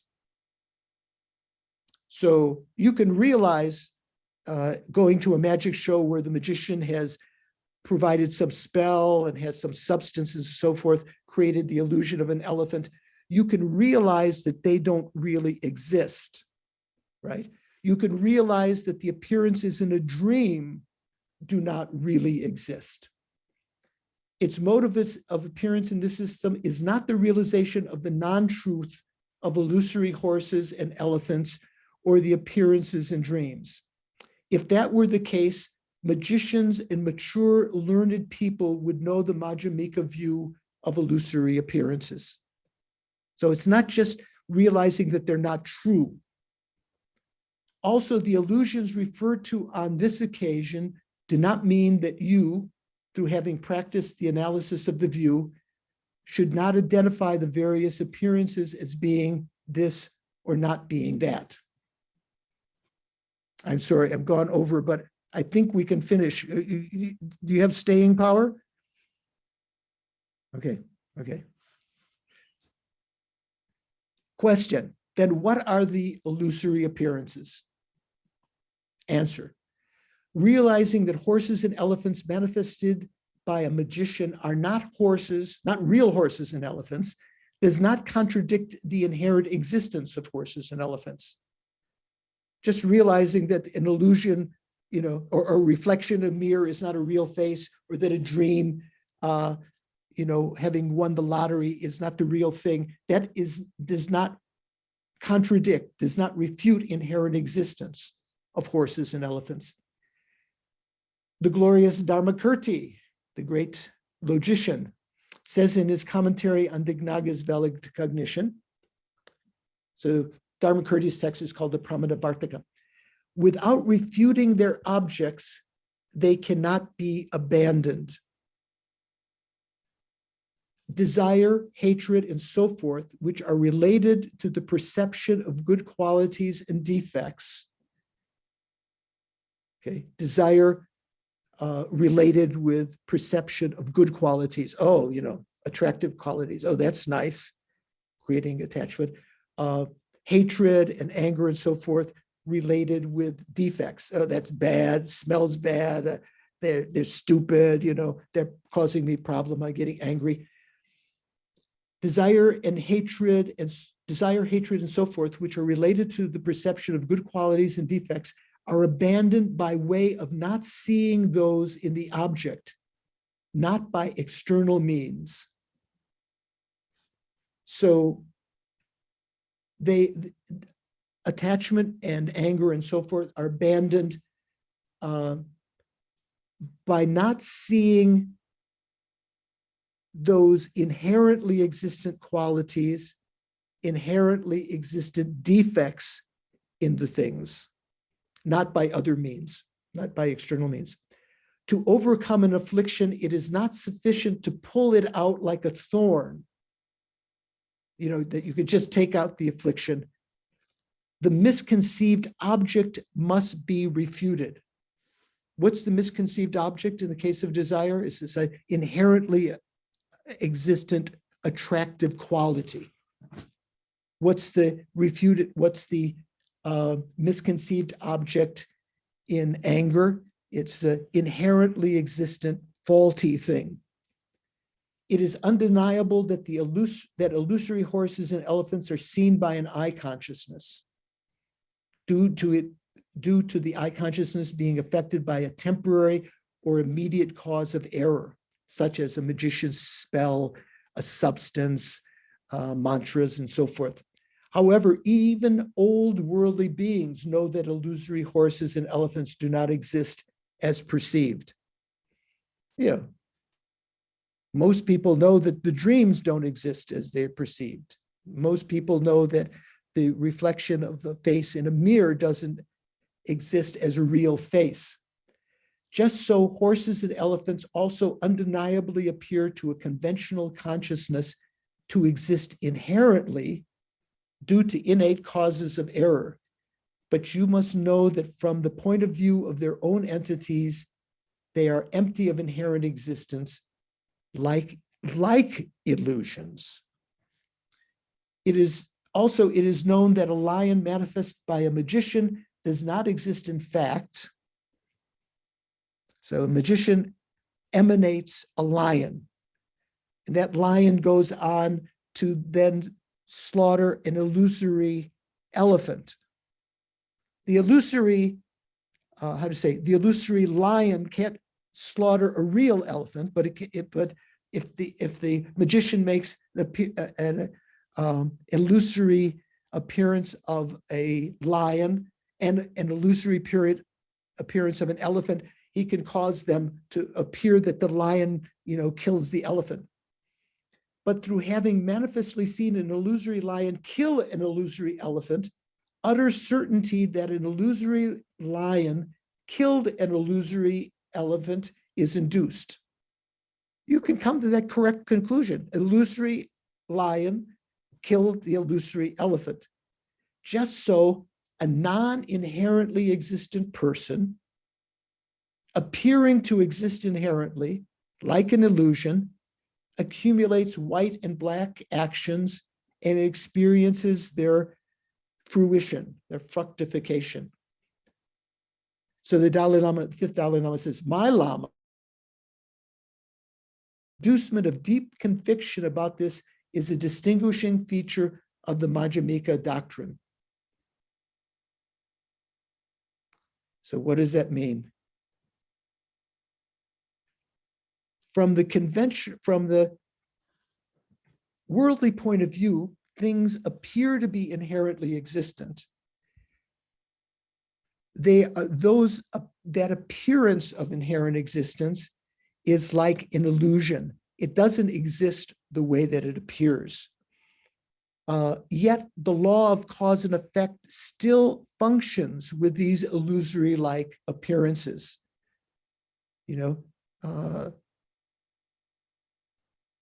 When you create illusory-like actions, they will have illusory-like results in the future. Even though they don't exist inherently, there is the truth of the continuity, of the infallibility of the law of cause and effects. Inherently existent horses and elephants are refuted by reasoning, and subsequently for a conventional consciousness, the apprehension of horses and elephants as really existent is mistaken. Like apprehending illusory horses and elephants is real. However, from the point of view of a worldly consciousness, a consciousness that apprehends horses and elephants as really existent is non-mistaken. For a worldly consciousness, a consciousness that apprehends horses and elephants as really existent is non-mistaken. This is what's called, what we call, truth for the world. Truth for the world. That is said to be non-mistaken. And a consciousness that apprehends illusory horses and elephants is a mistaken consciousness. So for the world, actual horses and elephants are not, a consciousness that apprehends them is not mistaken, but a mind that apprehends illusory horses and elephants as real, that is mistaken for the world. For the Madhyamaka point of view, even the first one is mistaken. A mind that perceives actual horses and elephants as inherently existent, that is also mistaken. It is with such fine distinctions that the example of a magician's illusions are drawn. If having thought that horses and elephants are not inherently existent, you take horses and elephants and illusory horses and elephants as similar conventionally, then you would contradict the meaning of Chandrakirti's Madhyamaka Vatara, verse 25. Those objects which are apprehended by the world with the six faultless senses are truths just for the world. It doesn't mean that they are ultimate truths. They are just truths for the world. You would be denying conventionalities. In his psychic apprehension of Manjushri, Manjushri told Lama Tsongkhapa that it was necessary to value the varieties of appearances. His thought was based on a qualm, on a worry that in the future trainees who did not understand such an essential would fall into a view of nihilism, thinking that if they don't exist inherently, they don't exist at all. From the Madhyamaka point of view, the Prasangika point of view, although phenomena don't exist inherently, they do function karmically. There is a interpenetration between realizing ultimate truth and conventional truth. Thus, there are many modes of establishing the existence of appearances in Tsongkhapa's large and small stages of the path, and his commentaries on Nagarjuna's fundamental wisdom and on Chandrakirti's supplement. So his commentary on Nagarjuna's fundamental wisdom is called the Ocean of Reasoning. That's a word commentary to the whole text. His commentary on Chandrakirti's supplement is the text that we'll be studying, both Chandrakirti's commentary and Lama Tsongkhapa's commentary on that, on the illuminating the intention, that will start in June sometime. However, the lion of proponents, the translator Taksan, who was an opponent of Tsongkhapa, said that Tsongkhapa, accused Tsongkhapa, saying, Tsongkhapa asserts that impure, mistaken appearances are validly established through many forms of reasoning. This criticism is seemed to arise from the same source of error. So Taksan, if you read some of these books, you'll see that he was criticizing Lama Tsongkhapa as saying that conventional phenomena are validly established. He said, that's ridiculous because they're not inherently existent. As though they don't exist at all. There's no kind of valid establishment of them, but they are validly established because they have a causal connection. If you kill someone, you kill an actual person, you will experience the karmic consequences of that in the future. So then, final section. Still got some gumption? We're already at 9 o'clock. The second part of the practice of the perfection of wisdom is the mode of meditation on the selflessness of phenomena other than persons. So up to now, we've been talking about the selflessness of persons. For example, related with all 5 limbs, from the crown of the head to the soles of the feet, a, quote, body appears. My body. Remember when we were talking about the Heart Sutra, Avalokiteshvara said that the bodhisattvas meditate on the emptiness of the aggregates also, not just the emptiness of the person, but even the substratum, the body and the mind, which are the basis of imputation of the person. A body appears as if established from its own side without being nominally imputed. Seems like the body inherently exists, not just imputedly existent upon its parts. Identifying this body is the essential of identifying the object negated in the theory of selflessness. So this is the first essential point, identifying the object of negation, the appearance of an inherently existent body that exists from its own side without being merely imputed upon its parts. Like there's something really there, the body. Deciding that such a body is either one with or different from the upper and lower portions of the body, say, or the limbs and so forth, is the essential of ascertaining the privation. If an inherently existent body existed, it would have to be either the same with from the belly button up, the upper part of the body, or take those 2 parts of the body. It would have to be inherently one or different from those parts. First, let us consider the position that the body and the basis of designation are one. If the body was one with the basis of designation, it is definite that the bases of the designation of the body, the head, feet, flesh, bone, skin, and the imputed phenomena, the body are different. Otherwise, the bodies would be many or the parts would be one. Same kind of analysis that was used in talking about the person. This is the essential of ascertaining the lack of true oneness of the body with its basis of designation. Then on the other hand, consider the position that they are different. After mentally clearing away the individual parts of the body from the crown of the head to the soles of the feet, it is impossible to identify a body.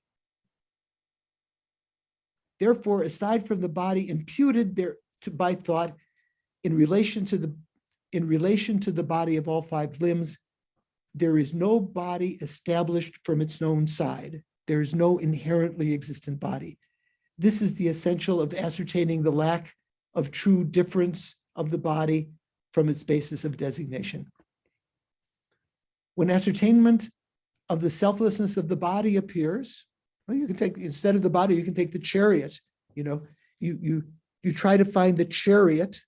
You know, you think, oh, the chariot is something. My Lexus or my Volkswagen, Paul's old Volkswagen. What did you call it, Paul? You had a name for your Volkswagen van? No. I just went by the license plates.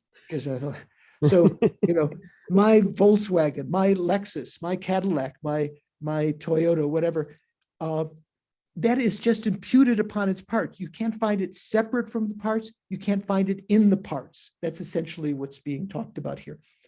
When ascertainment of the selflessness of the body or some other phenomena like the chariot or the car appears distinctly, you for the first time attain a cognition of the selflessness of phenomena. If there were an inherently existent body related with the form of all five limbs, without depending on imputation by thought, there would be many absurd consequences. The absurd consequences would be many. Take, for example, an inherently existent pillar. Here's talking about a wooden pillar, not like a concrete pillar.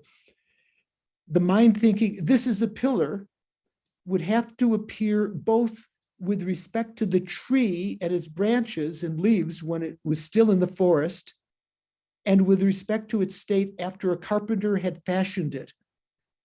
So if it was inherently existent, if there was an inherently existent pillar, it would have to have existed always as an inherently existent pillar, even when it was a tree in the forest. So you saw the tree in the forest, it would appear to you as an inherently existent pillar, which is not the case.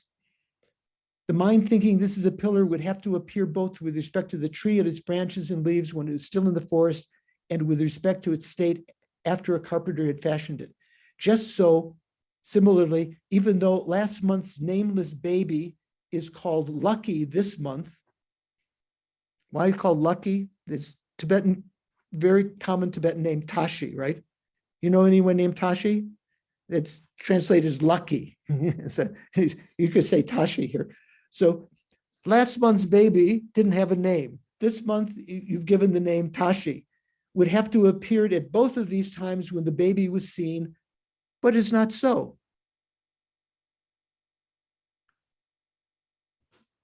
Just so, in the same way, just as last month's nameless baby is called Tashi this month, the thought Tashi would have to have appeared at both of these times when the baby was seen, but it is not so.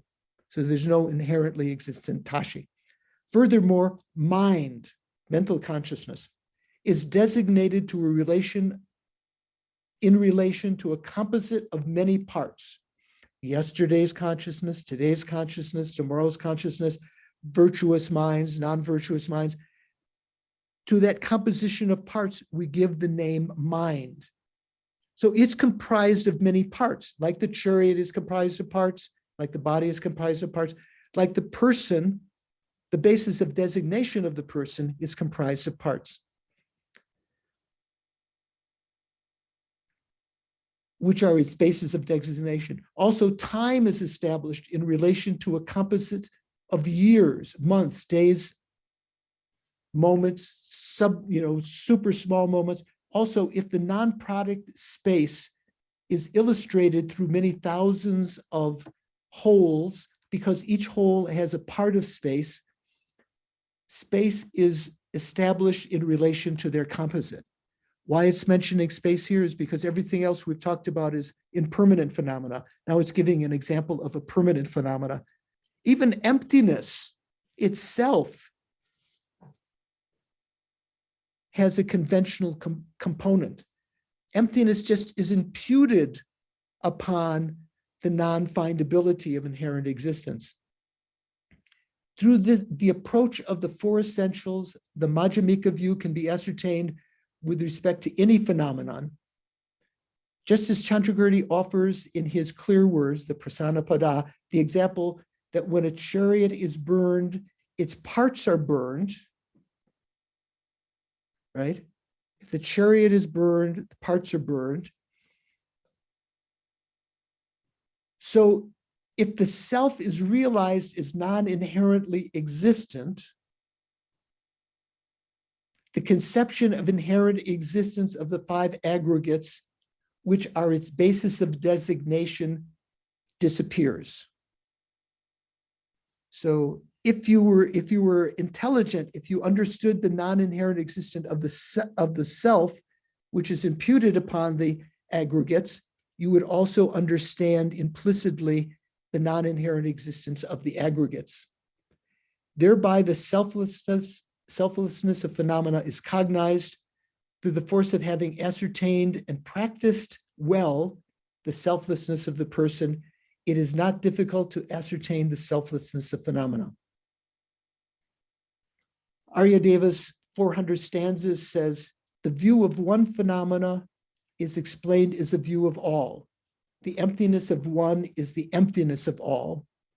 And another place, Aryadeva says, he who sees one phenomena as empty of inherent existence, as reality, sees all phenomena as reality. So if you see the emptiness of one thing, you see the emptiness of everything else.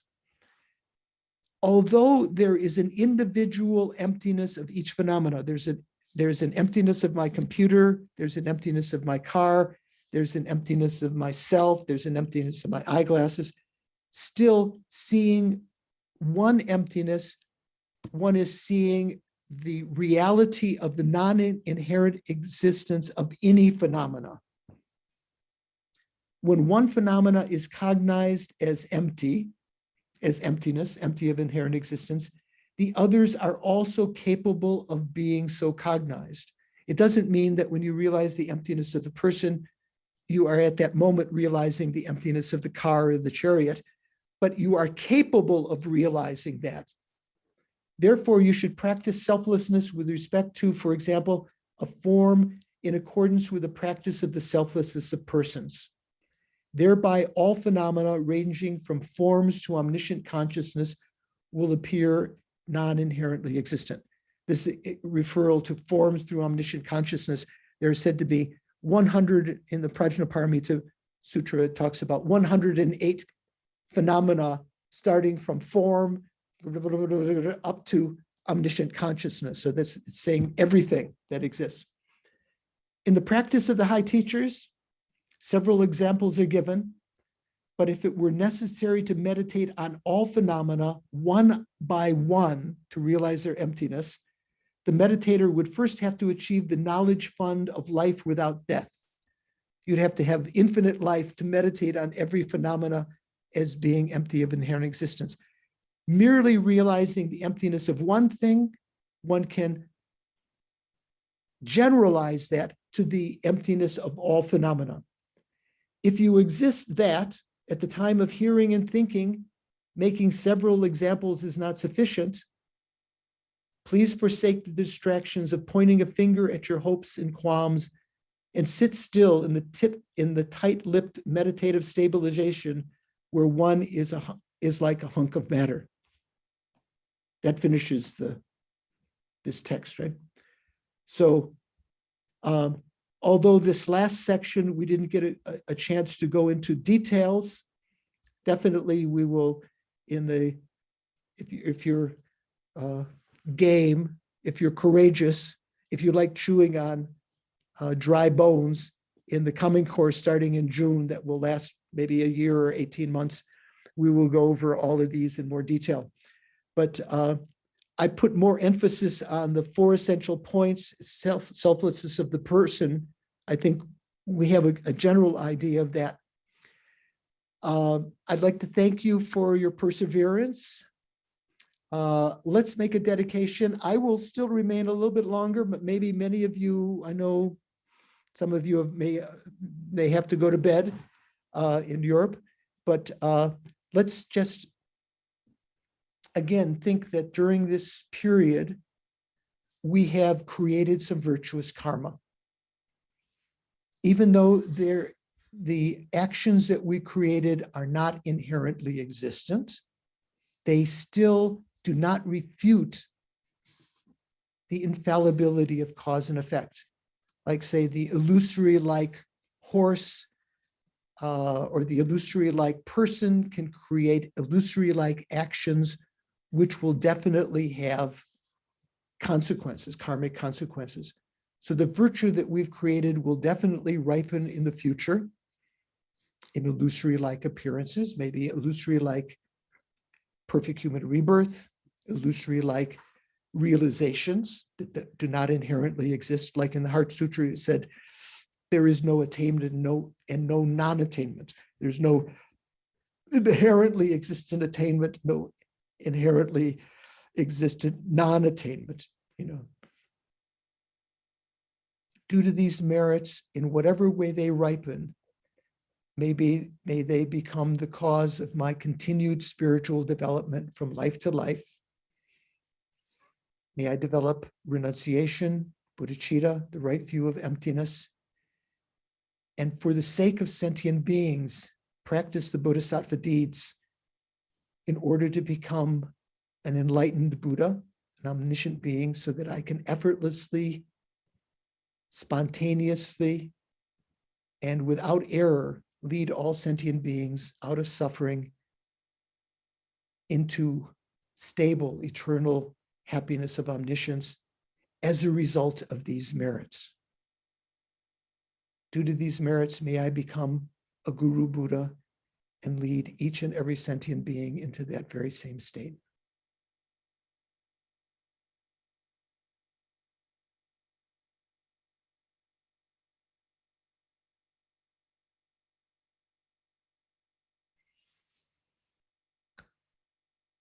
So thank you very much again for your patience, your perseverance. I look forward to seeing some of you in June. I will remain a little bit longer. Those of you who have to leave, skedaddle. Nadine, get to bed. If anyone has some questions, I'll remain a little bit longer. Oh, Bun King has her hand up immediately. Okay, Bun King. Thank you, Venerable. Yes. Bun King, you have to unmute. Bun King, you're muted. Yeah, sorry. Yeah. Thank you. Say, like, I've got these questions I would like to ask. Say, like, after the class, I would leave my computer and go out of my room. Yeah. Yeah. Since there's no mind imputing or perceiving my computer. Right. Is my, okay? Yeah. I leave my room. Yeah. No one is in the room anymore. Right. Right. Is the when computer the tree falls still... in the forest and no one is there.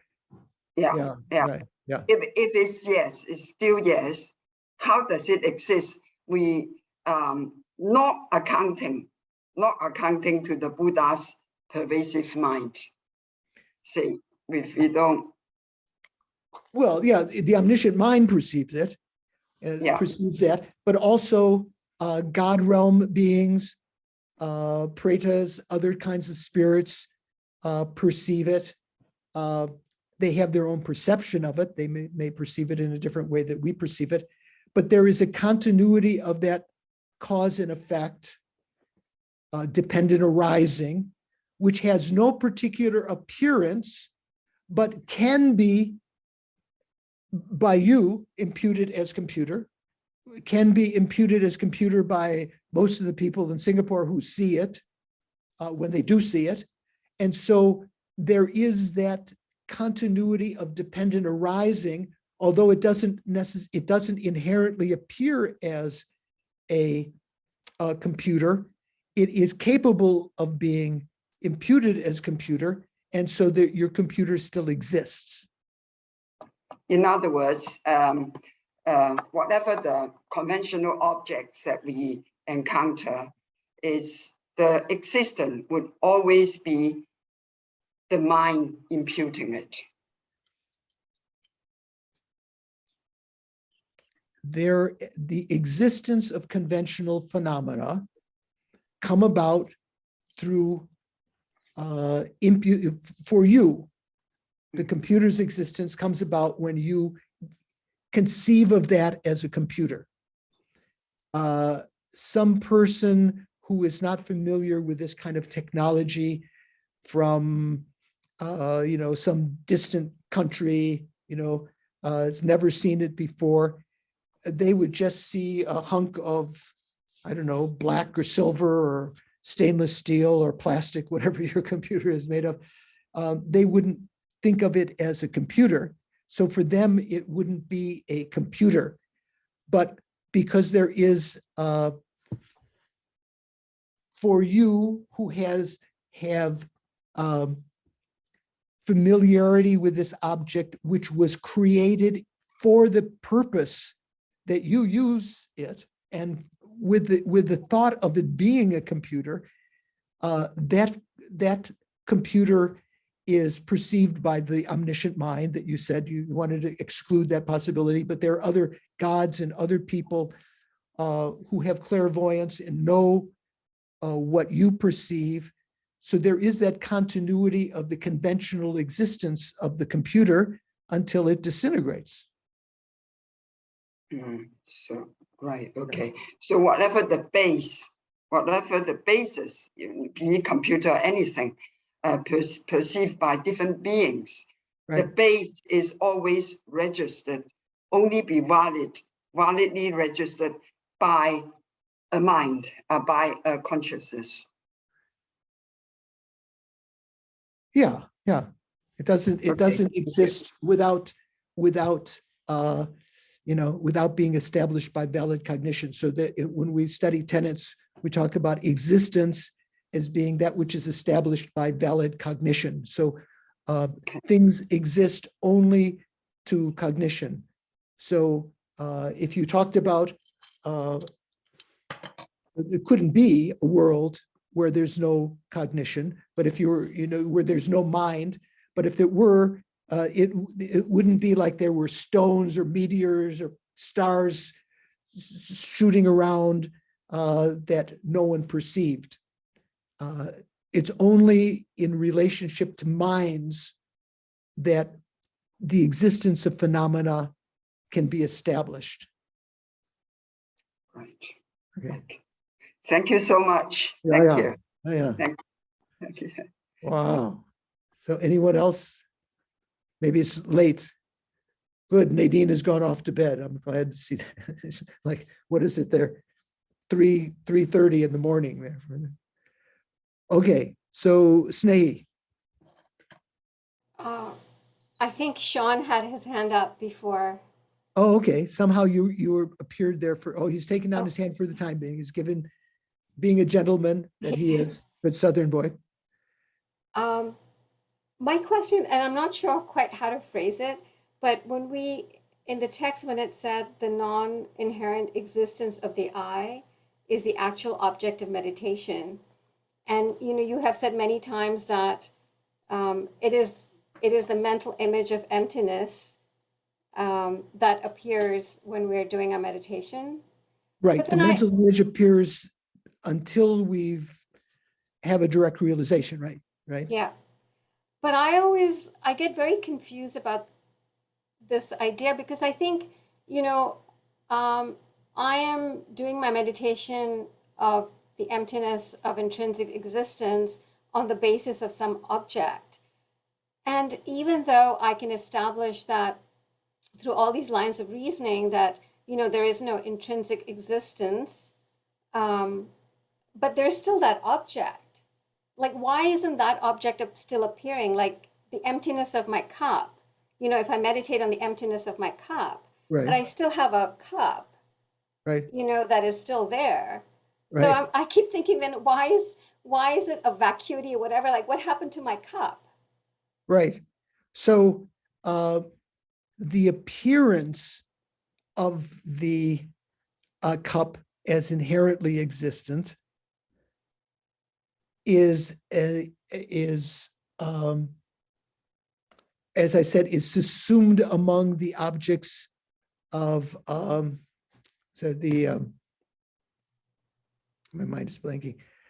When we talk about the obstructions to liberation and obstructions to omniscience, the appearance of inherent existence is subsumed, is included within the objects of the obscurations to omniscience. So in other words, it is not called explicitly an obstruction to omniscience, but is included among those. So it will remain, the appearance of inherent existence will remain until you achieve omniscience.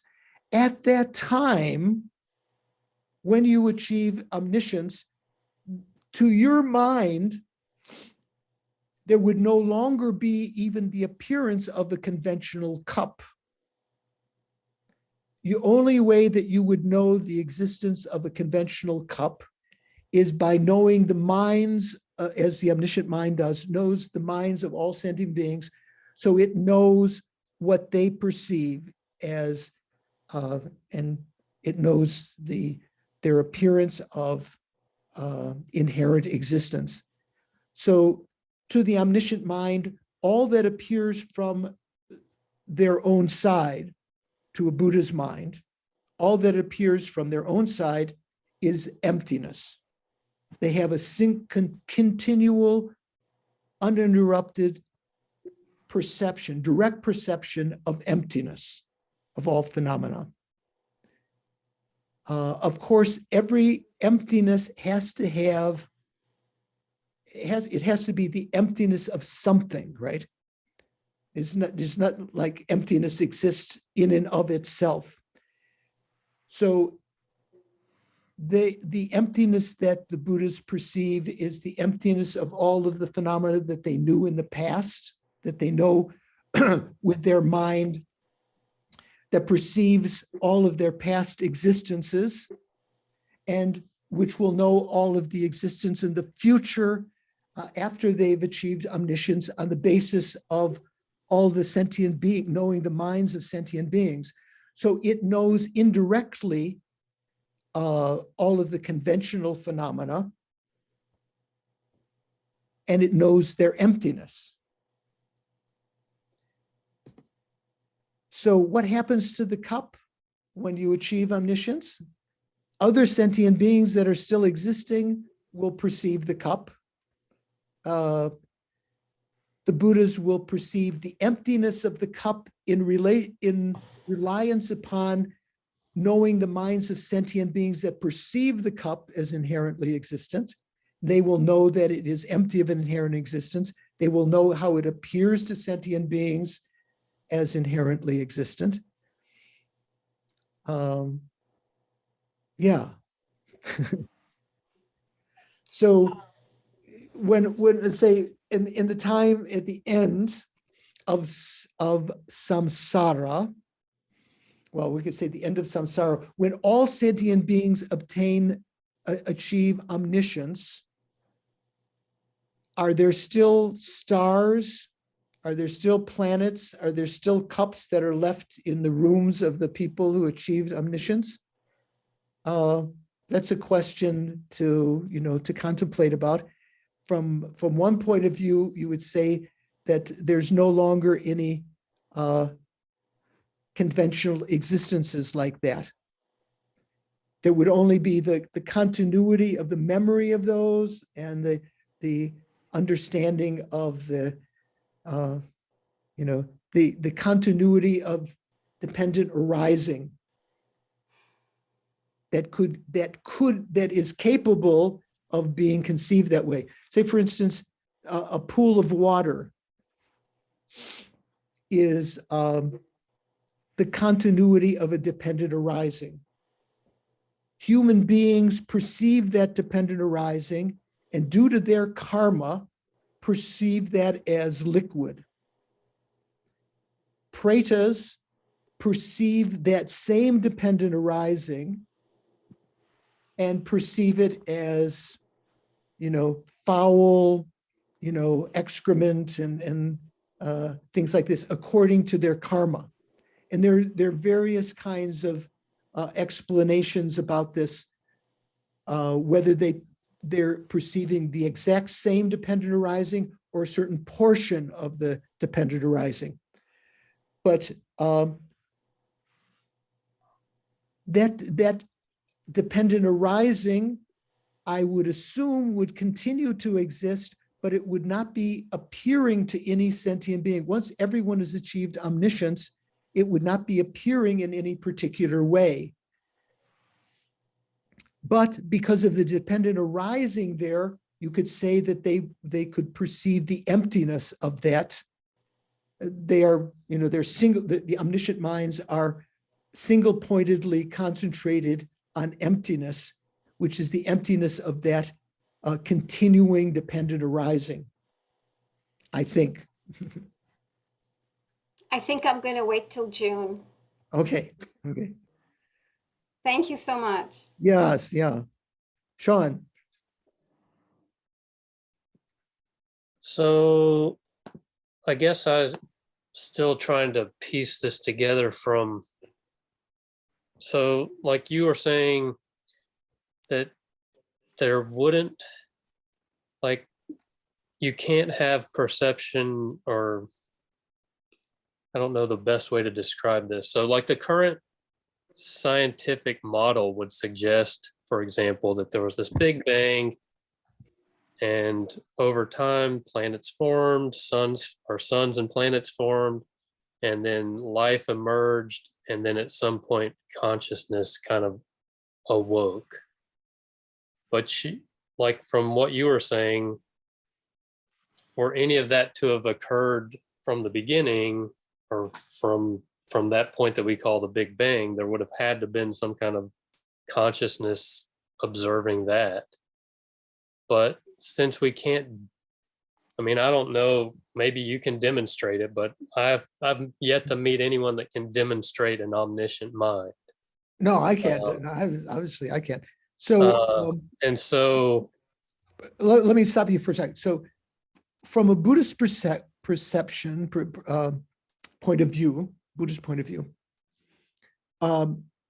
what scientists call, the Big Bang, let's say, if you want to say that there was a period that we can surmise from the present state of matter having originally been condensed to some point. From a Buddhist point of view, that has occurred numberless times again and again.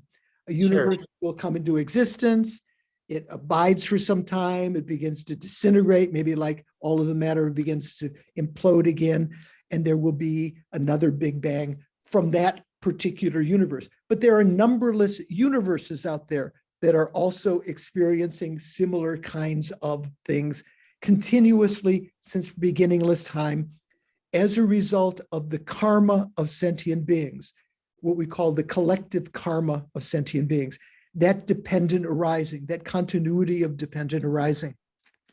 But none of that can be demonstrated either. Like, we have no idea what was before the Big Bang. I mean, you can make assumptions. Yeah, well, also scientists can't demonstrate the Big Bang either. They go by analysis and assumption, that if things are going out at the speed that at a certain point for, what is it, how many 12 billion years ago or whatever, what's the origin of the universe right now? Paul, did you?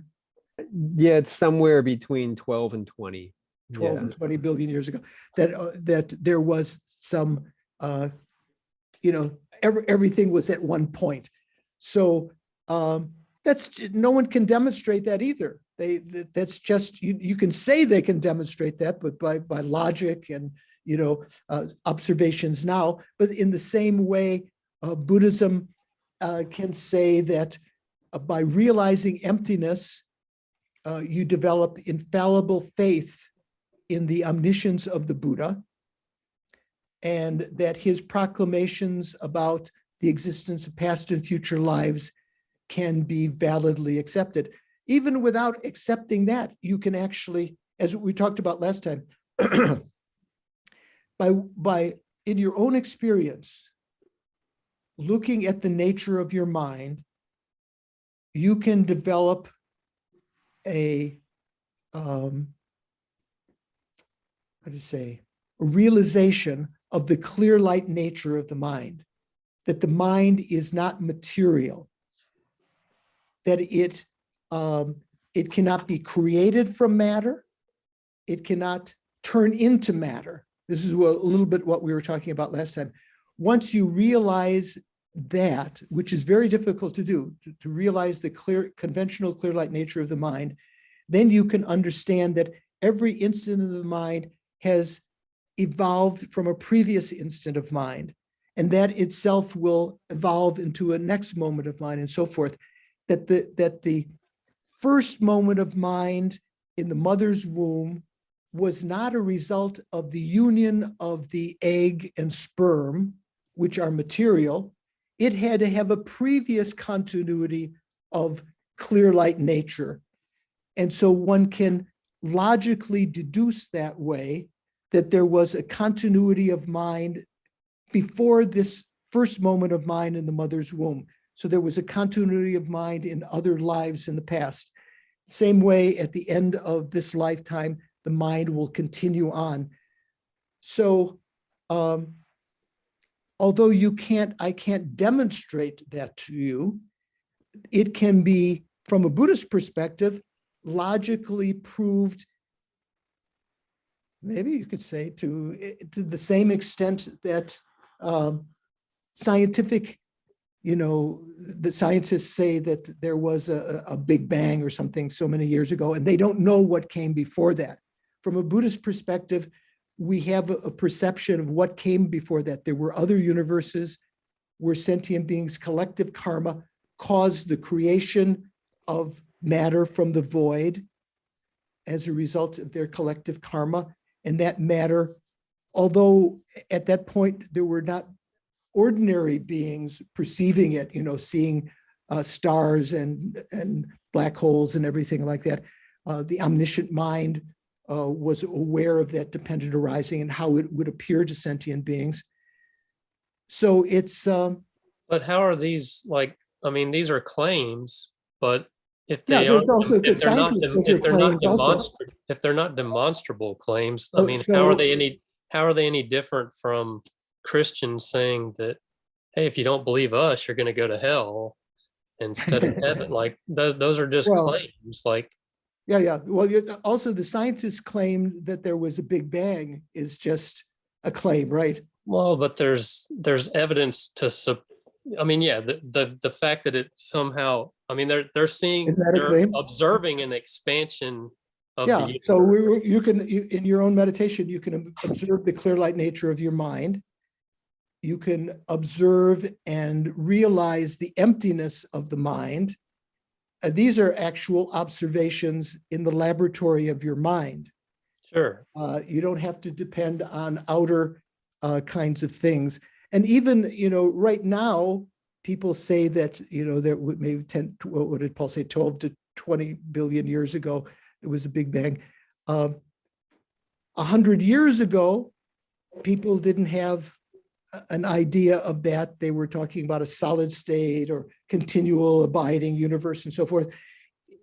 Another 100 years from now, who knows what scientists will, what theories there will be. You think it will remain exactly the same as right now? That's what, No, but 100 years ago. That's the value of the scientific method, though, is that you're taking the known observations and seeing which models fit that, and then Right. adjusting it when new information arises. Right. And Like if new people information. have these other assertions that are set in stone. No, it's not set in stone. So, when we talk about past and future lives, that's something that you can develop. If you wanted to, you could develop the clairvoyance that perceives the existence of past lives and knows the existence of future lives, knows what will happen in the future. But how do you distinguish between? Because like I've had experiences where I felt like I saw what I would consider is what people are calling the pure lands of the Buddhas. Like, but how do you know if you're actually like that's actually what you're observing, or if it's just a mental fabrication? Well, because we can imagine all sorts of stuff like at our stage is probably mental fabrication. But if you were develop single pointed concentration and you follow the existence, you go back again and again from this moment to the beginning of birth, to your birth. You go back, you remember what happened yesterday, the day before yesterday. At a certain point, it sort of becomes foggy, maybe 1 week, you can remember what happened in 1 week, or maybe not, back to the time of your youth as a child. As you do that again and again, as you develop single pointed concentration, it's like seeing all of the frames of a picture in more and more detail all the way back. And you go back to the first moment of consciousness in the womb. And it's said by the force of that concentration, this is how it's said that people can develop the clairvoyance of past lives, that recognizes past lives, due to the force of that concentration, seeing in finer and finer detail all of the events, till then you can make the jump to the last moment of the previous life. Now, when you have experience, if you were to have that kind of experience, I don't have that experience, but if you were to have that kind of experience, you would develop, besides, and when I said developing the confidence in what Buddhists taught by realizing emptiness, even going beyond that, you have experiential experience of past lives. One would develop more and more confidence. You wouldn't have these doubts about, that there's just something that the Buddha made up. The Buddha could say anything, that as Buddhists, we have to believe him or something like that. It's not like that. The Buddha himself said, you shouldn't accept what I say out of faith alone, right? You should analyze it in the same way that you would analyze gold, something very, if you go to the marketplace and someone, the back alley says, hey, Sean, here's a little cloth, here's a piece of gold, I'll sell it to you for $50, it's worth 500,000.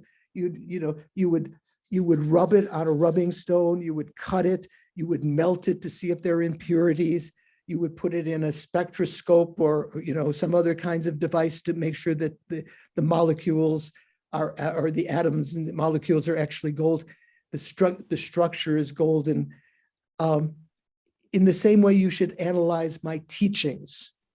So he said you shouldn't accept, maybe Christian theology says for certain people, you just have to accept, on faith that.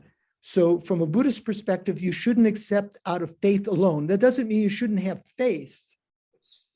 You need faith, but you should analyze those things. And for instance, you can realize emptiness. You can realize the existence of the clear light nature of the mind. You can realize through that kind of meditation the existence of past lives. And it's said that the bodhisattvas, as they ascend along the 10 bhumis, after realizing emptiness directly, they realize the past and future for a certain number of eons.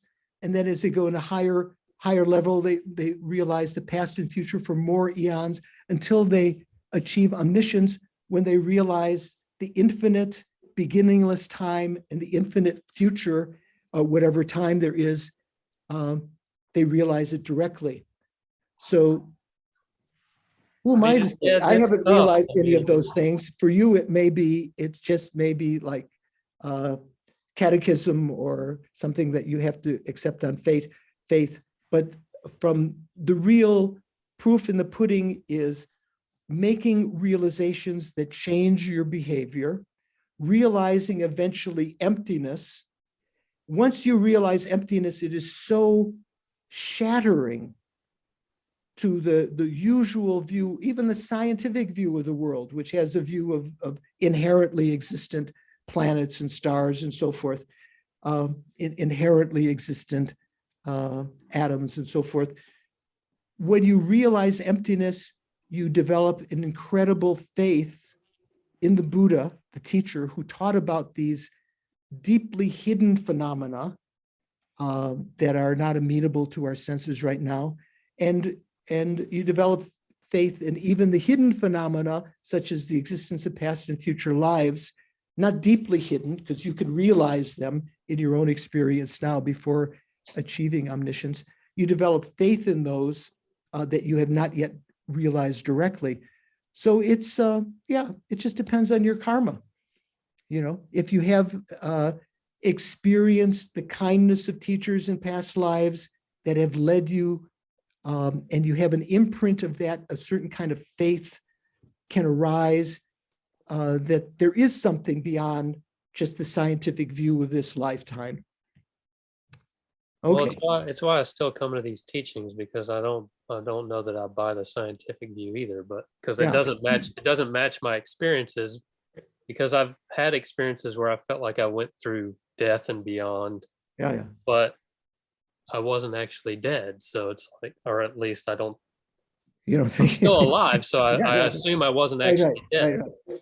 So it's like, well, was that valid experience, or was it So it's something that misguided experience? Yeah, so it's something that is cumulative in spiritual experience from a Buddhist point of view. So as you, at first, maybe everything, the existence, past and future lives, karma, perfection of Buddhahood, and so forth, it may sound like something which is just some story that someone told in some ancient time. It was so long ago, before the New Testament, maybe during the time of the Old Testament, 2,500 years ago. So you might think, oh, those people were deluded in their own ideas. They viewed spirits appeared to them and said it was God and creator and so forth. They believed that, and they made this hierarchical kind of system. From a Buddhist perspective, this is something that you can actually experience. You can experience realization of impermanence. You can realize experience of emptiness. You can develop the clairvoyance of past and future lives. And those lamas who have this kind of experience are those who have infallible faith in these things, because as their minds have expanded, they've realized in their own experience more and more of these things, which at first were just taken, it's just something that was stated. They didn't have any proof. Like the Buddha is a perfect refuge. When some people say, you come to the first teaching and someone says, you have to take refuge in Buddha. The Buddha is a perfect refuge. The Dharma is the teachings, the Sangha, the community that help you take the medicine of the Dharma. How do you to know? You have to, at some point, you have to have some hope. That's the very basic first step of having some spiritual development, some hope that this might be true, then following it. Like someone has made this bathtub of water for you, and you don't know if it's going to be scalding or if it's going to be ice cold. So you just put one toe in, you have some hope that it might be relaxing. You put one toe in, you say, oh, that's not too bad. You put your foot in, you put your leg in, you put down to your privy parts, which are more sensitive once you get some confidence. And in time, if it is true, you will develop more and more confidence. So that's all I want to say about that. We've gone way over. I want to thank you all. Got one more question over there. Though. Oh, yeah, well, you email me, okay? So thank you all. Phyllis, I think. I will see you, some of you in June, maybe other courses we'll give also during this time. Thanks for your perseverance and patience, and continue to meditate on emptiness. See if you read the text again and again, think about these points and actually try in your own meditation to experience that appearance of the object of negation. Try to identify that and continue on with the 4 essential points. I wish you the best.